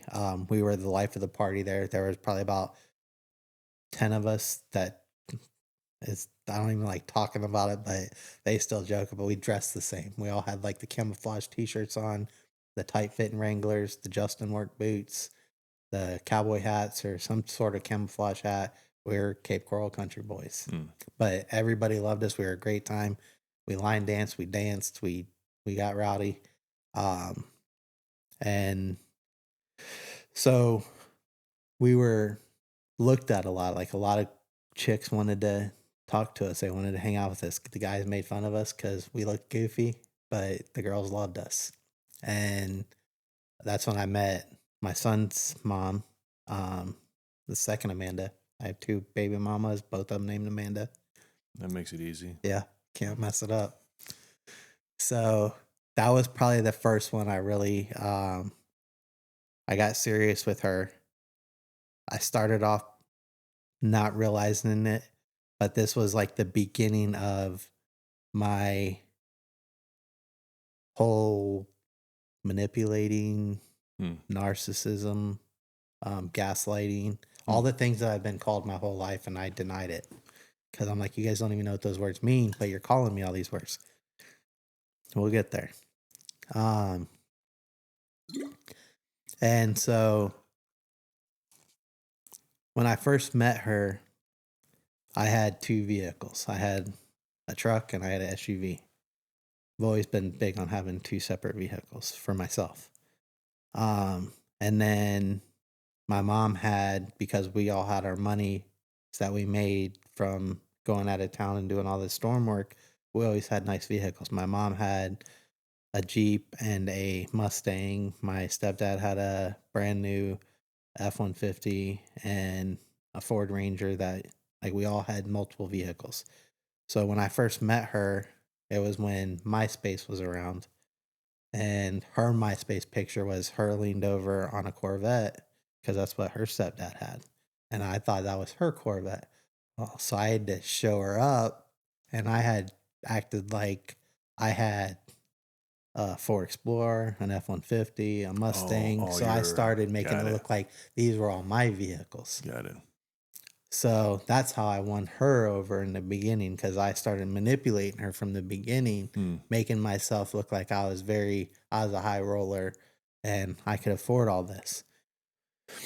So, um, me and her started dating.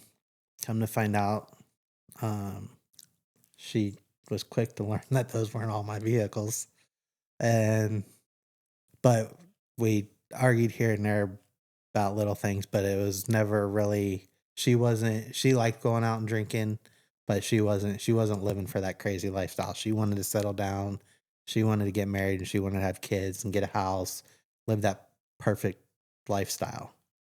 And she got introduced to my daughter. I waited, I think it was like somewhere between 4 to 6 months before she met her. They clicked very well. My daughter at the time was like 2.5, 3 years old. Hmm. And um, she fell in love with her. She treated her very well. And then it became a priority for me to make sure that my daughter was the first priority in my life, to make sure like, hey, this woman accepts me for me, and she's putting my daughter first. I need to put my daughter first, not my friends. So So you learned something. I You did. you grew a little bit through Right. that relationship. You But grew I a little bit. also argued with her because I felt like when I didn't have my daughter on the 2 weeks off, she wanted to live that same lifestyle like we had my daughter. Like she wanted to be home. She wanted to do this. Me, I was like, I don't have no kids right now. Let's go out and party. Well, she didn't want to do that. So then I looked at it as like she's trying to keep me from my friends. So that would cause arguments. That would cause fights between me and her. And then there was times to where um I would lie to her about, hey, I'm gonna go do this with this person at their house, and we'd be out at the bar, and I'd be lying to her about it because I still wanted to live that party lifestyle. Not as bad as I did before, but she kind of grounded me a little bit on that. We ended up getting a house together, and Did you guys get married? we did get married. So we got the house first. And then we dated for about 3 years before we got married. She didn't want to keep waiting to have. She didn't want to get too old because she was a year older than me. She didn't want to wait too long till she started having kids, and so I ended up one of the weekends, because we were still on that. We went to a 3 week where we went from 2 weeks to 3 weeks with my daughter, and one of the weekends that we were taking my daughter to her mom's, I was like, "Why don't we stay in Orlando?" And she's like, "It's a 3 hour drive. Why are we staying?" And I was like, "Just so we can have a good night away from home." And that's when I proposed to her in Orlando. And of course, I did it. I asked her mom because she was close with her mom, not so close with her dad. Um, so I asked her mom for permission to marry her and all that, and she was excited.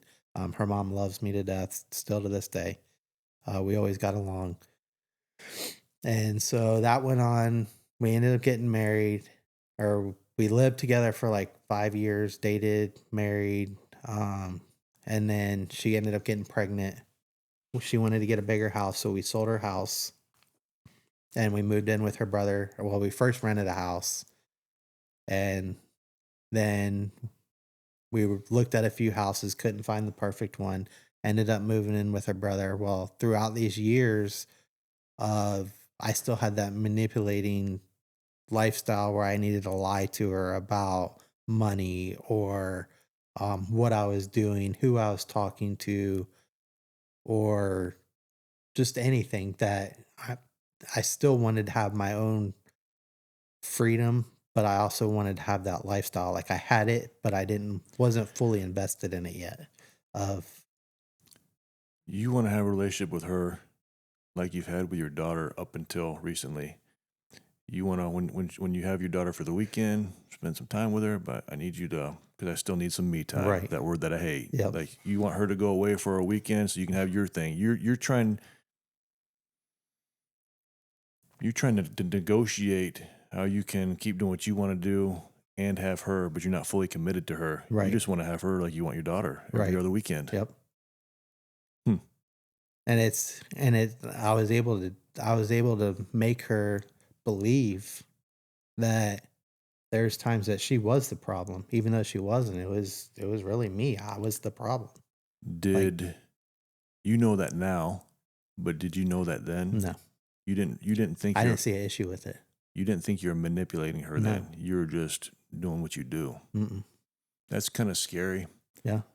That's kind of scary that you can manipulate somebody without even realizing it, that you're believing your own thing. And That's a actually lot of really people scary because a lot of people, I think, are like that. are like that. And they could be 40, 50, 60 years old, still believe in that lifestyle and not even seeing it. And then you have all these, like, you'll learn, like, all these people, all these other females that I went through, like, I did it to every one of them. You know how And scary that is for a dad oh, right now? You know how 100 freaking scary that is me right looking now? back, but I know, like, between, like, for the like the girls that are just becoming adults that are looking for their knight in shining armor, like, there's guys out there like me that will manipulate you and lie to you and make you believe. They will mentally abuse you. They will tear. You'll be living this lifestyle that you've had a great upbringing, a great childhood, and everything. And then you have a me coming along that'll tear you down. That'll bring you to my level so I can control you and make you believe that you're not a good enough person, that you only deserve this, and when you actually deserve way better than what this is, because this is going to bring nothing but heartache. This is going to bring you to depression. This is going to bring you to um feeling that you need to be controlled. Mm. It's going to bring you to a lot of different scenarios, and it's not a good life to live. Like, and most females don't pick up on it, and they can be manipulated and they can be lied to, and their parents will fight them on it, and they'll fight with their parents because they feel like that guy loves them or that guy is going to do the best thing for them, and their parents can see right through it. And it's a bad situation for a lot of people. And it's We're, even worse for the guys that manipulate the females and don't see it. we're only 2 relationships deep right now, and there's a lot more to come. But as a dad of 7 children, 5 of which are girls, Mm-hmm. as a dad who wants to be a good dad, as a dad whose identity is in being a father and a husband. Like, that's the only thing that matters to me. And now Mhm. grandfather. Mm-hmm. That's it. Everything else can be stripped away from me.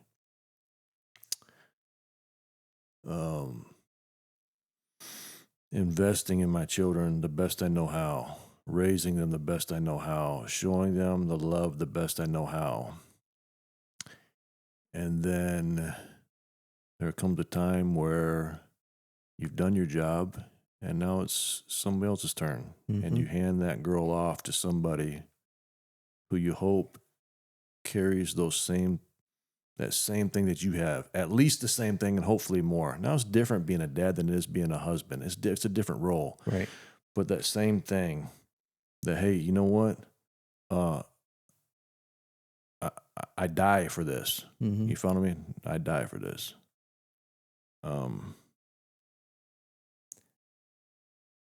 There have been times where my girls be talking to somebody or whatever, and I try to have an open heart and open mind that this could potentially be the one. My reaction as a dad is nobody's good enough for you. Right. And like to have a standard so high that nobody can reach. Okay, that's not fair. Not fair. So I try to have an open heart and open mind, but also have open eyes. Open eyes. See things for the way they are.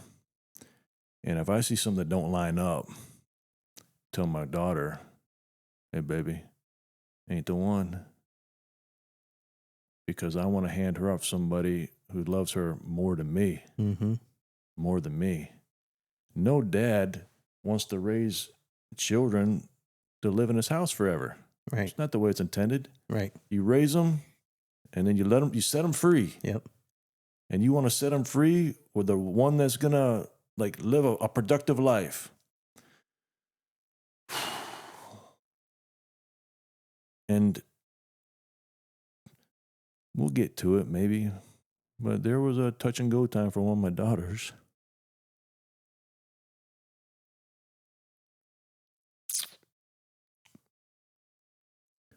Where we used to be tight. And she found you on steroids. At least you freaking went to work, dude. Yeah. At least you could hold down a freaking job. At least you could hold down a job. Right. At least you had 2 vehicles. This guy didn't even have a vehicle. Using my daughter, dropping my daughter off at work, and then Joy riding around in her car, hanging out with his friends, sitting at the bar while she's working.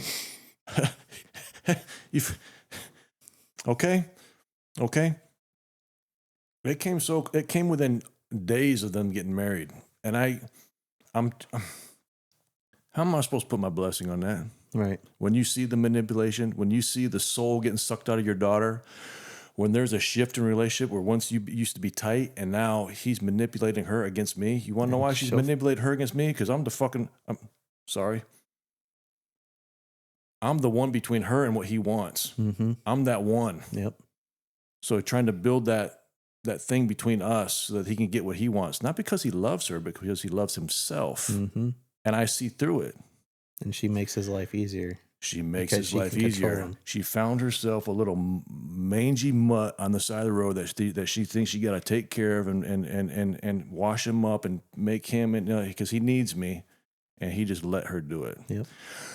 And luckily, his true colors came out enough times before the wedding that her eyes were opened up. You know what I mean? So this is why I'm glad we're having this conversation, and this is why I'm not rushing it, because this came so close to home for me, brother. Mm-hmm. I almost had a son-in-law. And keep in mind, this time of my life is when you first met me. I know. When I used to come into the deli all the time. I know. But and you would have never... I would have never in a known. million years guessed I I was would have like never that. known, and that's why I started with, hey, I would have let you date my daughter because of a certain part. So that's why I think this one's so important, what we're doing. And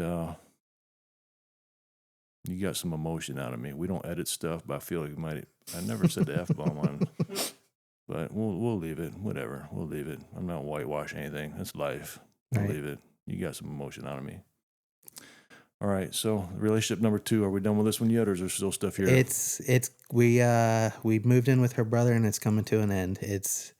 I did some lying, and she's finally.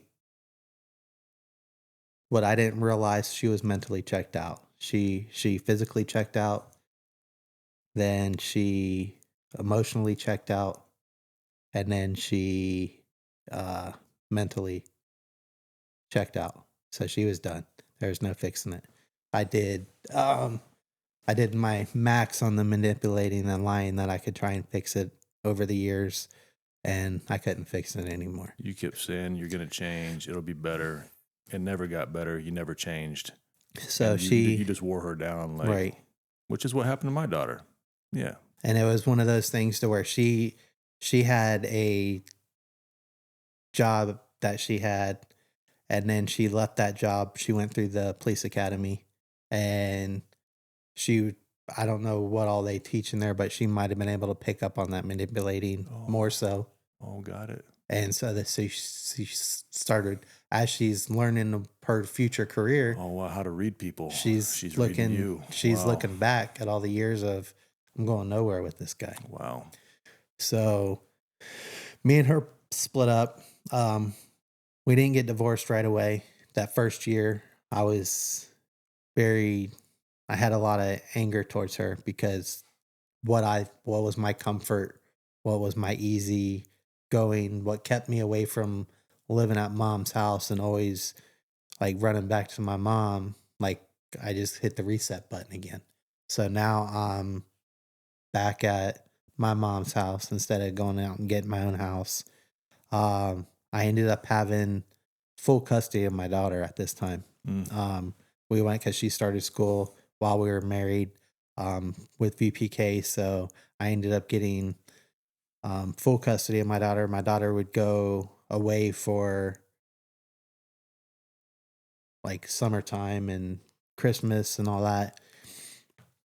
And And that's one thing I will say about you, and I'm proud of you, that your children, that you just said you got that you're investing in your children. You know how many Right. guys that just don't, no, they'll pay the monthly they just, child support. that's the easy part. Sometimes. Yeah, and- so I am proud of you that in the middle of all this, that somehow you're responsible with your children to a certain, and it seems like you're growing through that. Like every other weekend you needed your freaking me time. Mhm. Okay. Which that hits hard again to where I lose that. Yeah. But so I have 2 kids from 2 different women that I'm juggling. One, I have a child I have more so full time. The other one is split 50-50. Got it. And then so like that first year, those 2 children, I feel like, are probably a mechanism that is going to create some responsibility in your life. you would think, yeah. Eventually. Wow. Man, dude, I'm trying to give you some stuff here and you just keep kicking it down. Wow. Cause I'm not there yet. You're not there. I'm still a manipulating. I'm struggling with my emotions with you right now because I'm getting a clear picture of you right now, and I don't like that person. Right. I didn't like that person. I do not like that person at all. Ooh, I'm sorry, man, but I'm glad that I know where the story's going. Right. Because I'm struggling. And you thought I was a good person at this time. Oh, dude. Okay. I keep pausing your story. Keep going. But so I got let me think. So I'm at this time I went company for the telephone company. I stay local. I got a really good job. Mm-hmm. Well, prior to that, I got the job, but I've been with them for some years now. And so I show up to work. My mom had divorced the guy that I looked up to, and she found a new guy during all this time while I was growing, married, and all this.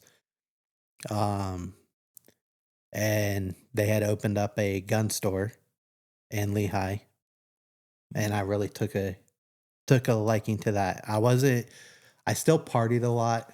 I still made sure my kids had what they needed. But I was a good dad then. And then my mom asked me if I wanted to become a firearms instructor to make extra money because I was still living with them. I remember because this. it was convenient. Yeah, I remember this. So I became a firearms instructor. It's a very timely procedure to become one. It's not easy. You do have to have somewhat of a clear head. Can you have a felony on your record when you're 15? No. Thankfully, those got lowered to misdemeanors. Good. All right. And they got expunged. Good. But so I became a firearms instructor, and then that opened up a whole new like thing that I can tell these females to, like, hey, I got a good job. My parents own a gun store, and I'm a firearms instructor. Do you need me to teach you how to shoot a gun? Because I can. And that was my new way of approaching people. Is like, how many people do you know that can say, oh, your parents own a gun store, or that you're affiliated with a gun shop and have a good job? And like, to a mid-20s, late 20s, early 30-year-old, like, that's pretty awesome. Like, this guy, even though he has 2 kids and 2 different baby mamas, like, I was able to use that. And because you're able to use that because you're using what's in a woman, what's built inside a woman. What's built inside a woman is find that guy that's going to provide, protect, care, and be that shelter. That's what, at the end of the day, that's what every woman is looking for. Mm-hmm. So you're talking the good part. but it's all But mentally, it's all a fake. sham. You're just talking it. You're not living it. No. You're telling what they want to hear. I was on like a 2 to 3 month thing. I could make it work for like 2 to 3 months. That lie. And then I'd get called out on it. Got it. Okay. Got it. So you're using what's a natural, the way God built women, what they're looking for. You're using that. And I was doing good at it. I did it very well. Manipulate. Yeah. Did it very well. Got it. But you just can't hold it together. Right. You hold it together. I can for a only few hold months. it for so long, and then I run out of money, and I run out of lies, and like you can't lie. Like it's just easier to tell the truth, because if you lie, it's gonna come forward. Comes out. There's no hiding the lie forever. All right. So I started dating this girl. She messaged me on Facebook. She wanted to take one-on-one gun classes. I'm like, cha-ching, got it. So the first class, she's like, how much do I said, it's on me. I said, let me take you to dinner. So we ended up going to dinner. Or no, hold on. I skipped a relationship. So after me and Amanda split up, I met this girl in the bar, because this is a crucial one. This is one that really, still to this day, messes up my daughter. And so this one, I'm not going to say any of their names. No, don't say names. Yeah. No, anonymous. Yeah, don't say So names. this one, I dated for a little bit. I was still at CenturyLink. And she had a son. I had my daughter, and she's very much a family person. She's a great person. The dad to her son is an amazing guy. And me and her dated for a little bit, and then it got heavy on the drinking. And one night we were out drinking. We had my daughter with me. We didn't have my son. It was just my daughter, because I had her full time, and to where her son and my son were on the same schedule almost. So we didn't have either boys. And then we were out at a mutual friend's like party type. He was promoting his business. Okay. At a bar / restaurant in North Fort Myers. And things got hot and heavy. They turned bad. Me and her got in an argument at the bar. She left with my daughter, went back to her house. We lived together after dating for like 4 months, because I did that manipulating, and I was able to move in. And when I got back there, after a buddy of mine dropped me off, we talked in the front of her house for probably about an hour or two. She ended up texting me. She's like, are you ever coming back home? And that aggravated me, because I'm still a little drunk, and then I feel like she's rushing me. She had already left. I already know my daughter's in bed. I already know my daughter's in the house. And you're not done yet. You're not done having fun yet. No.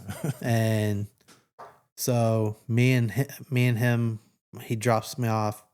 I go inside, and she comes at me with oh, you always want to start something, we're out in public. No.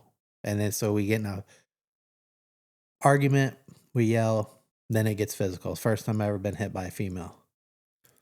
And she got me really good. That girl can punch. And then I hate to say this, but at this point, I deserve it. I'm glad. 100%. I'm so glad. 100% I deserve it. And finally, some consequence. Funny part is years later. I wish I could have been there to watch it.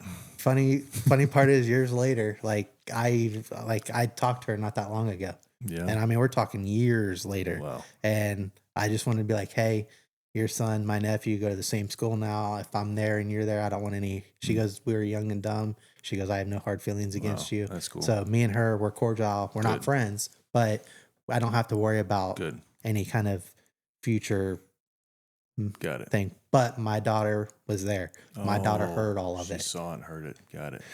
So what do? I call my mom. Mom, you got to come. Like, I'm still kind of like, I drove from there where she lived to where I worked at. And I went behind the fence because I was worried about her calling the cops on me. I was worried about getting a DUI, ruining my job. Yeah.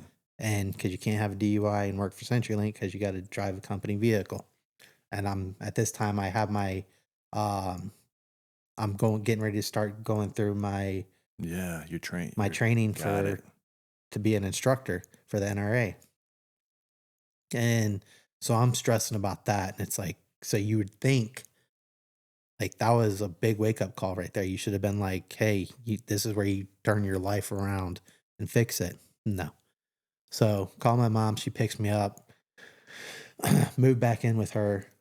And that's just the start of it. That's like that one. So then I'm an instructor. I meet this other girl, take her out on a date, teach her how to shoot. That's how we do it. Um, that goes on for about 6 months. We never moved in together then.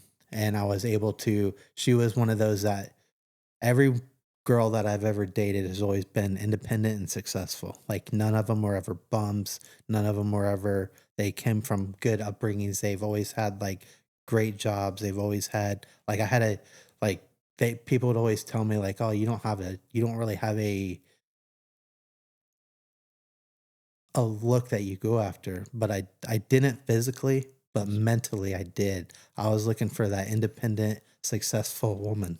This is another thing that scares me because you're targeting my daughters. Right. Because I raised my daughters that way. I raised them that way to be able to handle their business. So I'm like taking this personally right now. Right. Because you're targeting people that I love, bro. Yeah. You're targeting people that I love. And I did it for years. And so like, and I was able to manipulate not only them, their parents, because their parents always loved me. Like I was able to make the parents believe what their daughters believed. Mm. And then when it all come out towards the end, like after like we'd split up. So like with the first one after I was married, that one was different. The second one, her parents weren't like super close, but she was like, they had a very good business in North Fort Myers that was successful. And like that one, like I kind of got away from that, but like I didn't talk to the dad or the mom too often with that one. Like that one, I dealt with more with her uncle, like me and her uncle talked here and there, but it was never that. But the next one that I took shooting and all that, her dad as well was very successful in a company. I don't even want to say it because it's well known. And what she did in her line of work, she's very well known. She's very successful. She's very, but I was more like, she wasn't the needy type that wanted me to be around all the time. So it worked out. Like I was able to still hang out with my friends. I was able to spend time with my kids, and I was able to hang out with her all at the same time. Like once a week, me and her would meet up, go to dinner or whatever. And then that's how it was. It wasn't even like a real relationship, but we were committed to each other. I'd send her flowers at work. I'd send her nice text messages throughout the day. And it was all to keep in line. I'd go over to her parents' house for dinner. Like we'd meet over there and go hang out with her parents. Her parents are married for like 40 years, 50 years almost, and very great couple. I'm still cordial with her dad now. And he's a great guy. And so then me and her ended up talking and said, hey, I want to leave CenturyLink and I want to open up my own gun shop because I want to be like my mom and stepdad. Like I wanted my own gun shop, and the type of work she's in, she's financial. So I was able to get advice from her, and she said it was a good idea. So once she said yes, then I was all on board and I was ready to leave CenturyLink and open up like right then, impulse it. And really, there's nothing wrong with that. No. There's nothing wrong with seeing an opportunity, wanting to make something better. There's nothing wrong with that. No, not at all. And at this time in your life, how old are you? 30, 29, 30. Okay, so at 30 years old, where in my mind, you should be hitting your stride with who you are, what you are, like pretty much dialed in. You're still a man baby at 30 something years old, in my opinion. Yeah. you're still trying to figure it out. You're still manipulating, but at least you're still working. Right. Like that's why I keep coming back to it. At least I'm still working. All right, so you want to have a gun shop like your parents did, and nothing wrong with that. I mean, I applaud entrepreneurship. I applaud taking a risk, getting after it. The only thing is, I know that you didn't get after it. I didn't get up. I almost did it again. You didn't get after it. So I don't want to tell your story, but let's go. So it all happened at like real quick. So when I was starting the gun shop, I started looking for locations in LaBelle to get my building that I wanted. And me mentally, I wanted to be right where my parents were, that's already had the gun shop established for 4 or 5 years. And I thought I was going to come in right into it and be like, all right, I'm making money just like they are. Well, it don't work like that in business. You know that. Anybody that has a business knows you're not making money for your first couple of years at all. And even with my mom's help, I made money, but not money. And so me and her ended up moving in together. We got a nice 2-story house. And I'm going to interject something. You don't get in the business to make money. No. Okay, that's secondary. The money comes. You get in the business because it's what you love, it's what Right. you're built for, and whatever it takes. Like a business to me is like a child. You take care of that child, you protect that child, and then if that child makes some money, or if that tree has some fruit, you don't pick the fruit. Every time it gets a piece of fruit, you don't pick it. Right. Let the tree have some fruit. Let it have some maturity. So, I mean, we all need to make money to survive, but to get in the business to be rich, wrong reason, brother. Right. You got to love what you're doing, and then the money will come. So again, little interjection. So I did. So we ended up moving in together, and I started the gun shop. Life was good. I had my own business. I had a great girlfriend, and I had my kids. Like my daughter was full time. They lived with me. My son half the time. There was the partying slowed down a little bit then. Okay. Because she was not a partier. She was fine with going out. Like she'd meet out with like a girlfriend or whatever, and they'd go have dinner or lunch. Usually it was like a Saturday lunch deal for her. It wasn't. I was working anyways on Saturdays, so it didn't matter. Or she'd come up, hang out at the gun shop, or she had a business that she was growing on her own. So she treated like that, like how I should have treated mine. Mine was just, I was doing gun classes too. So that kept me busy. I think that's why I didn't really do There you go. You're too busy. Yeah. the partying too much, because I saw the money I was bringing in from just the gun classes alone. I was making more doing that than I was at the actual gun shop. And that was easy money. I was only working 3 hours on a Sunday, and I was making more then than I was all week at the gun shop. So it looks like you're in a good spot right now, this part of the story. But there's really been no change. You're just slowing down a little bit. You hit your 30s. You can't party in your 30s like you did in your 20s. You just can't do it. So you've slowed down a little bit. There's a few different changes in the dynamic with relationships and where you're at in life. But there's really not that. There hasn't been that mindset yet where you consciously say, I'm not doing this anymore. We're not there yet. It's just this life just kind of like slowed down a little bit, and like it feels good, but it's only feels good. You haven't made any conscious decisions to make it good. Right. And I haven't, because I haven't, not until this point. I haven't done anything that really, really like woke me up. The only reason why you're not drinking so much is, one, you're in your 30s, and then two, you're working. And I'm doing more of a responsibility at home. Got it. And so that part kind of triggered, because I have a 13-year-old daughter, and I have like a 5-year-old son. I got to take them to school. I got to pick them up from school. I got to do all these things. I got a business that I got to make sure, because in a gun shop, you have ATF that you deal with. So you got to make sure your paperwork is perfect. You don't get to play around with that. So that's good for you. You at this point you have some responsibility. Like ATF ain't your mama. They No, ain't gonna they ain't play. gonna play, They ain't and gonna they play. don't. So that's good for you. Mm-hmm. It took you all this time to get to this point, but I can okay, good. All right, there's certain things that are keeping you from.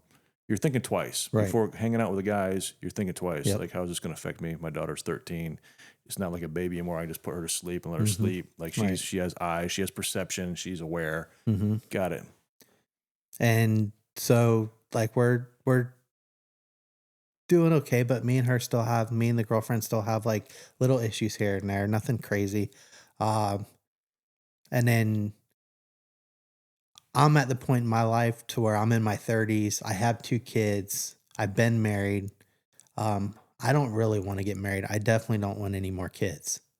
To where a lot of these more females my age at this time still wanted to get married, didn't have kids of their own. They were wanting kids.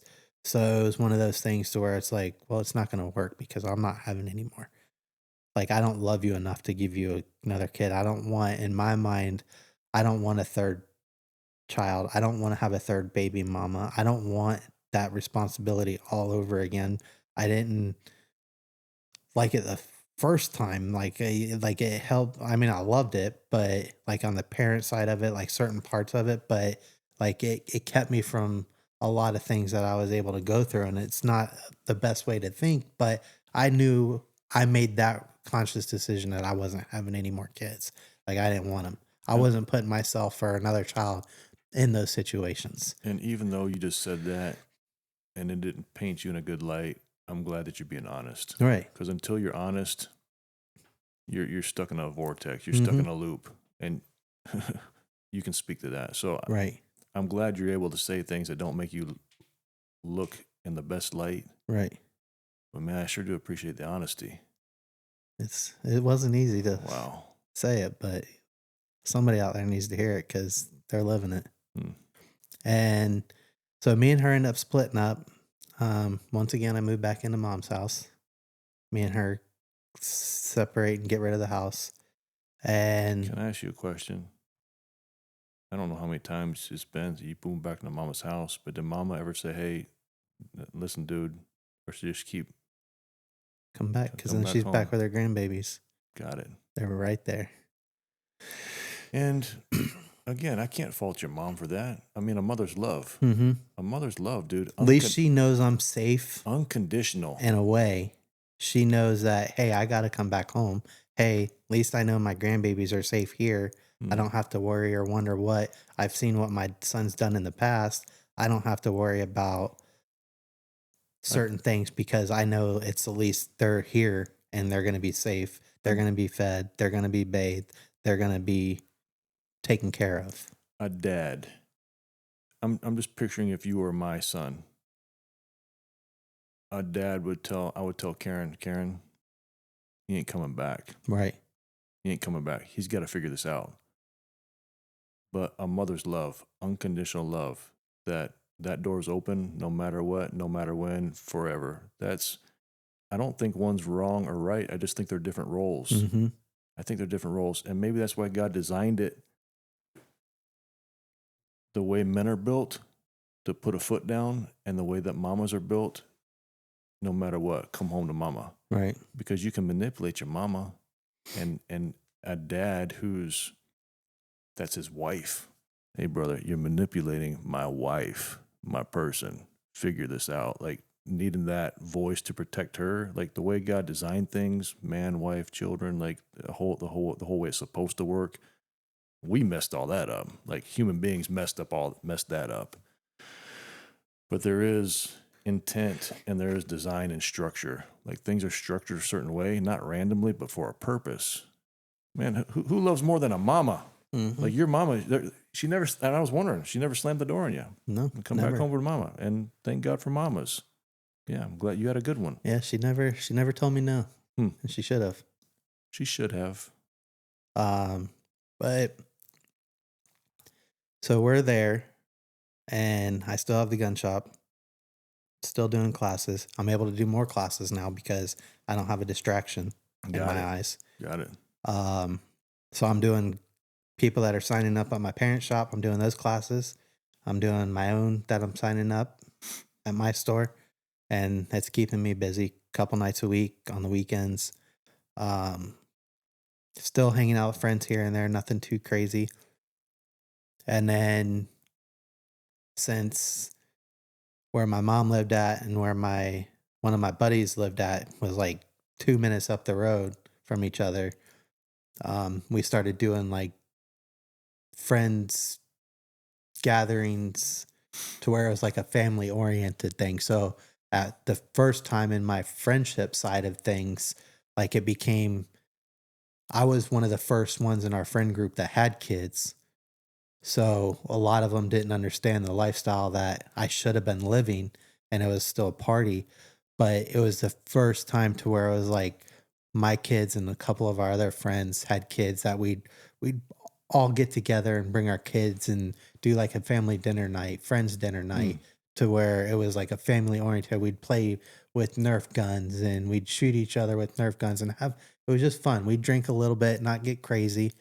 But it was like finally it was like, all right, I got my gun shop, I got my kids. My kids are having fun. It's they Life's get good. life's good. Like I don't have a girlfriend at this time, which was probably something I should have evaluated and looked at a little bit more. And then I'm just hanging out in the gun shop one day, and two women walk in, and one of them's all annoying the crap out of me because I know her from a previous ex she's friends with. And Do I know these two girls? this one you do. Yes. Because I just heard you say, "Hey, two girls come walking in." I just had a mental picture of Yeah. my two family members, my two girls. And so this one walks in and she's trying to flirt with me kind of thing. And I'm not really picking up on it because the way she normally looks, she just got done with work. So she's not like her normal put together self. Yeah, that girl works hard too, man. She does. She is a bad woman. She got a work ethic that'll put me to shame. And she was one that called me out quick. I love that. She didn't put up with it. She got a good work ethic. So, but she was one that she came in and I didn't really catch what she was putting down. And so like they left. And then one of them called the shop and said, "Hey, do you want to get lunch?" Because it was around that time. And we're going to go up to the barbecue place right up the road. And if you want to go. And I said, "Yeah, I'll shut my shop down." And horrible decision number one was I closed my gun shop down to go have lunch with a female. And I normally did it anyways because my daughter was in school, I had her out in the school out in that area. So everybody in town knew that I was closed from 12 to 1 so I can go get my daughter from school. And because I was running the shop by myself for the most of the time. Sometimes my mom would come out there and go get my daughter for me or whatever. But I was single. I was trying to build this business and move forward with it. And so I ended up meeting her for lunch. We ended up talking.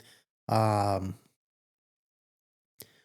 then that was probably not just because you know this person, but it was probably one of the relationships that I got shut down with the manipulation in the very beginning.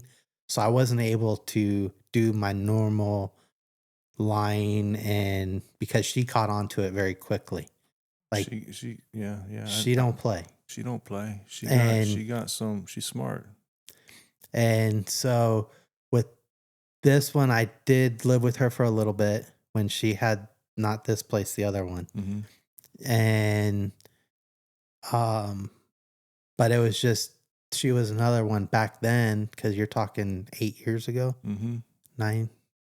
Yeah, about Something 8 years ago. Something like that. She kind of wanted kids. She was on the fence about it. But she's in the type of work where she can't be walking around with a big belly pregnant. She'd make a way, no doubt. But partying, like we didn't really party because she wasn't the partier. She was more of the traveler. Like she wanted to Yeah, she likes to travel travel. She likes to travel still. and a lot. Yeah. But for her, it's not expensive because she's got different ways that she's able to do it. So the first time so me and her start dating, the first time I think I really pissed my mom off in the business of the gun shop it was me and a buddy. I didn't have my kids. I think it was like in the summertime. So I didn't have my daughter. She was with her mom all summer. It was my daughter, and then my son was with his mom for a few days. And we were sitting at the bar, and we made a decision of, hey, we're going to go to New York City. So anytime you get free time, you make bad decisions. Right. I wasn't grounded. When you don't have your kid, when you don't have responsibility, you make bad decisions. Right. And here's another one. Yep. So this one was a pretty big one. This was a life-changing one. And so it became to where I was like, I'm going to go to New York City, and it was going to be a Friday, Saturday, and Sunday deal. Well, the gun shop's open Friday and Saturday, and we were able to plan a trip at the bar to go to New York City, the three of us, because she came along because we were able to get cheaper tickets to fly. It was like next to nothing, and not her fault. I'm a grown adult, and but so I lied to her and to him and said, "Oh, my mom's going to open the shop up for me and run the business while I'm gone." Well, I told him. And the thing is, there was no reason to lie to them. No, there was absolutely no reason to lie. What do they care? Yeah. But lying and manipulating is what you do. A liar is going to lie. A manipulator is going to manipulate even when you don't have to. But also with her, if I would have said I was going to close the shop down, she'd have been against that. Oh, because she's responsible. Yeah, and she would have shut me down. So. Oh, so there was a reason why you lied. There was a little reason to lie because I wouldn't have been able to go to New York City if I didn't have somebody to close the store down, or if I was closing the store down, because that's not a smart business move coming from somebody that owns a business that's got a very successful business. And a woman's looking for someone who's going to make the right decisions because she's evaluating you. Right. Is this the one? And that's what women are doing. She's evaluating you, so you're lying to her. Yep. Okay, got it. So come to find out, obviously, all lies come to truth, and we go to New York and pissed my mom off like no other because I told her I was closing the shop down. I told her that, and I ended up having people call in from that store to the other store wanting to know why they can't pick up their gun, why they can't do this and all that. And so why didn't you just call the people that were supposed to come pick stuff up, say, hey, we're going to be closed, come get it? Why don't you just put things in the place? Because why don't you just say, hey, we're going to be closed? I should have.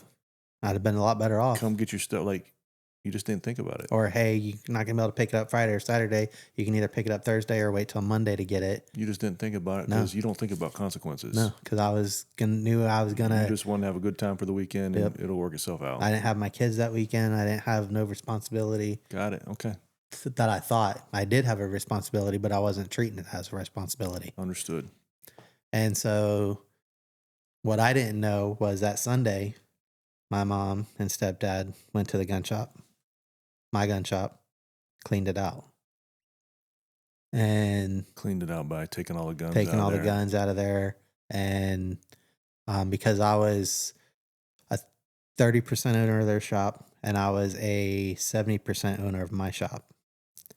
So even though I was owner of both, I wasn't responsible enough to make decisions, obviously, if I'm going to close my store down for 2 days. So my mom took that, and that was probably the first time my mom ever told me, no, we're closing the LaBelle shop down. And so that struck a nerve because here now I got to tell people that seen me living this lifestyle. It exposed you. It exposed me like on no a other. massive scale. Because it wasn't just something You that I gotta could tell your hide. people that your mama Took my shut you shop down, away. Yep. took your shop, took your toys away. Yep. Wow. Took my lifestyle away. How you get yourself out of that one? It's Wow. it wasn't easy. Whew. I mean, the lies definitely grew. It went from getting blamed on a hurricane, not making any money. It got blamed on just the town was too small to make money. The store did decent. It wasn't a bad shop. It only had to take care of you. Right. I mean, how much business have to do? And you got to feed one person. And a I couple actually kids. downsized from one store to another store. So my bills got cut in half pretty much out there because it was cheaper. And So your mom, she took a gamble on you. And lost. She took a gamble on you to help. Okay, maybe this is it. My son's going to get some responsibility. She took a gamble on you. You messed it up. And probably for her own self-interest, because she's invested in you, like she probably got scared. Because where she is in life, his decisions are going to affect me financially and everything else. So she probably wasn't just mad. She probably the epiphany went off in her head. Like, I got this liability floating around out there that's going to affect me. Because I'm putting myself in your shoes. If I invested in one of my kids and they're not treating it the way that they should be, that's going to come back on me in some way or another. I mean, you guys already went to jail together because she poked a cop when you were 14. Like, right. You know what I mean? So your decisions have affected her directly. So here we go again, right? I'm trying to put myself in her mindset. Yeah. And I can see that. I don't know if she thought exactly that way, but I can see that because I would feel the same way. And then if it would have stayed open, what other consequences could have come from it with ATF, with the sheriff's department? Got it. Not doing paperwork correctly. Like there is a lot of liability there, not just for me, but for them as well. Got it. Like it's just not really a path that you want to go down. So for her, it was a smart decision. The fact that she didn't have a conversation with you about it says a lot. Right. Because I'm sure there was conversations throughout life about other things. And I would have probably talked her out of it. Got it. And she already made her decision. And she knows her weakness. She knows that if you have a conversation, you're gonna negotiate with her. She's gonna give in, just like when you want to go to school or this or that. When she tries to put her foot down with you, you guys negotiate. Understood. I'm getting a picture here. And it would have stayed open, and then worse consequences could have come from it. Got it. So she knows she can't face you because she can't tell you no. So while you're gone, she just shuts it down. Yep. And so then that was the first time to where now I'm jobless. And I'm just curious. My family member? Oh, that's when somebody became unalived that worked for her. Okay. It just around the same time. So I was able to help out for a few weeks. Okay. But that was short-lived because she wanted somebody with the business and didn't lie to her about it. Got it. She was pissed. So at least you guys had a nice little 3-day getaway. Yeah. So at least you'll have that. Right. So I hope it was worth it, Justin. Hey, I let her use the gym. All right, let's go. But so me and her at the time kind of like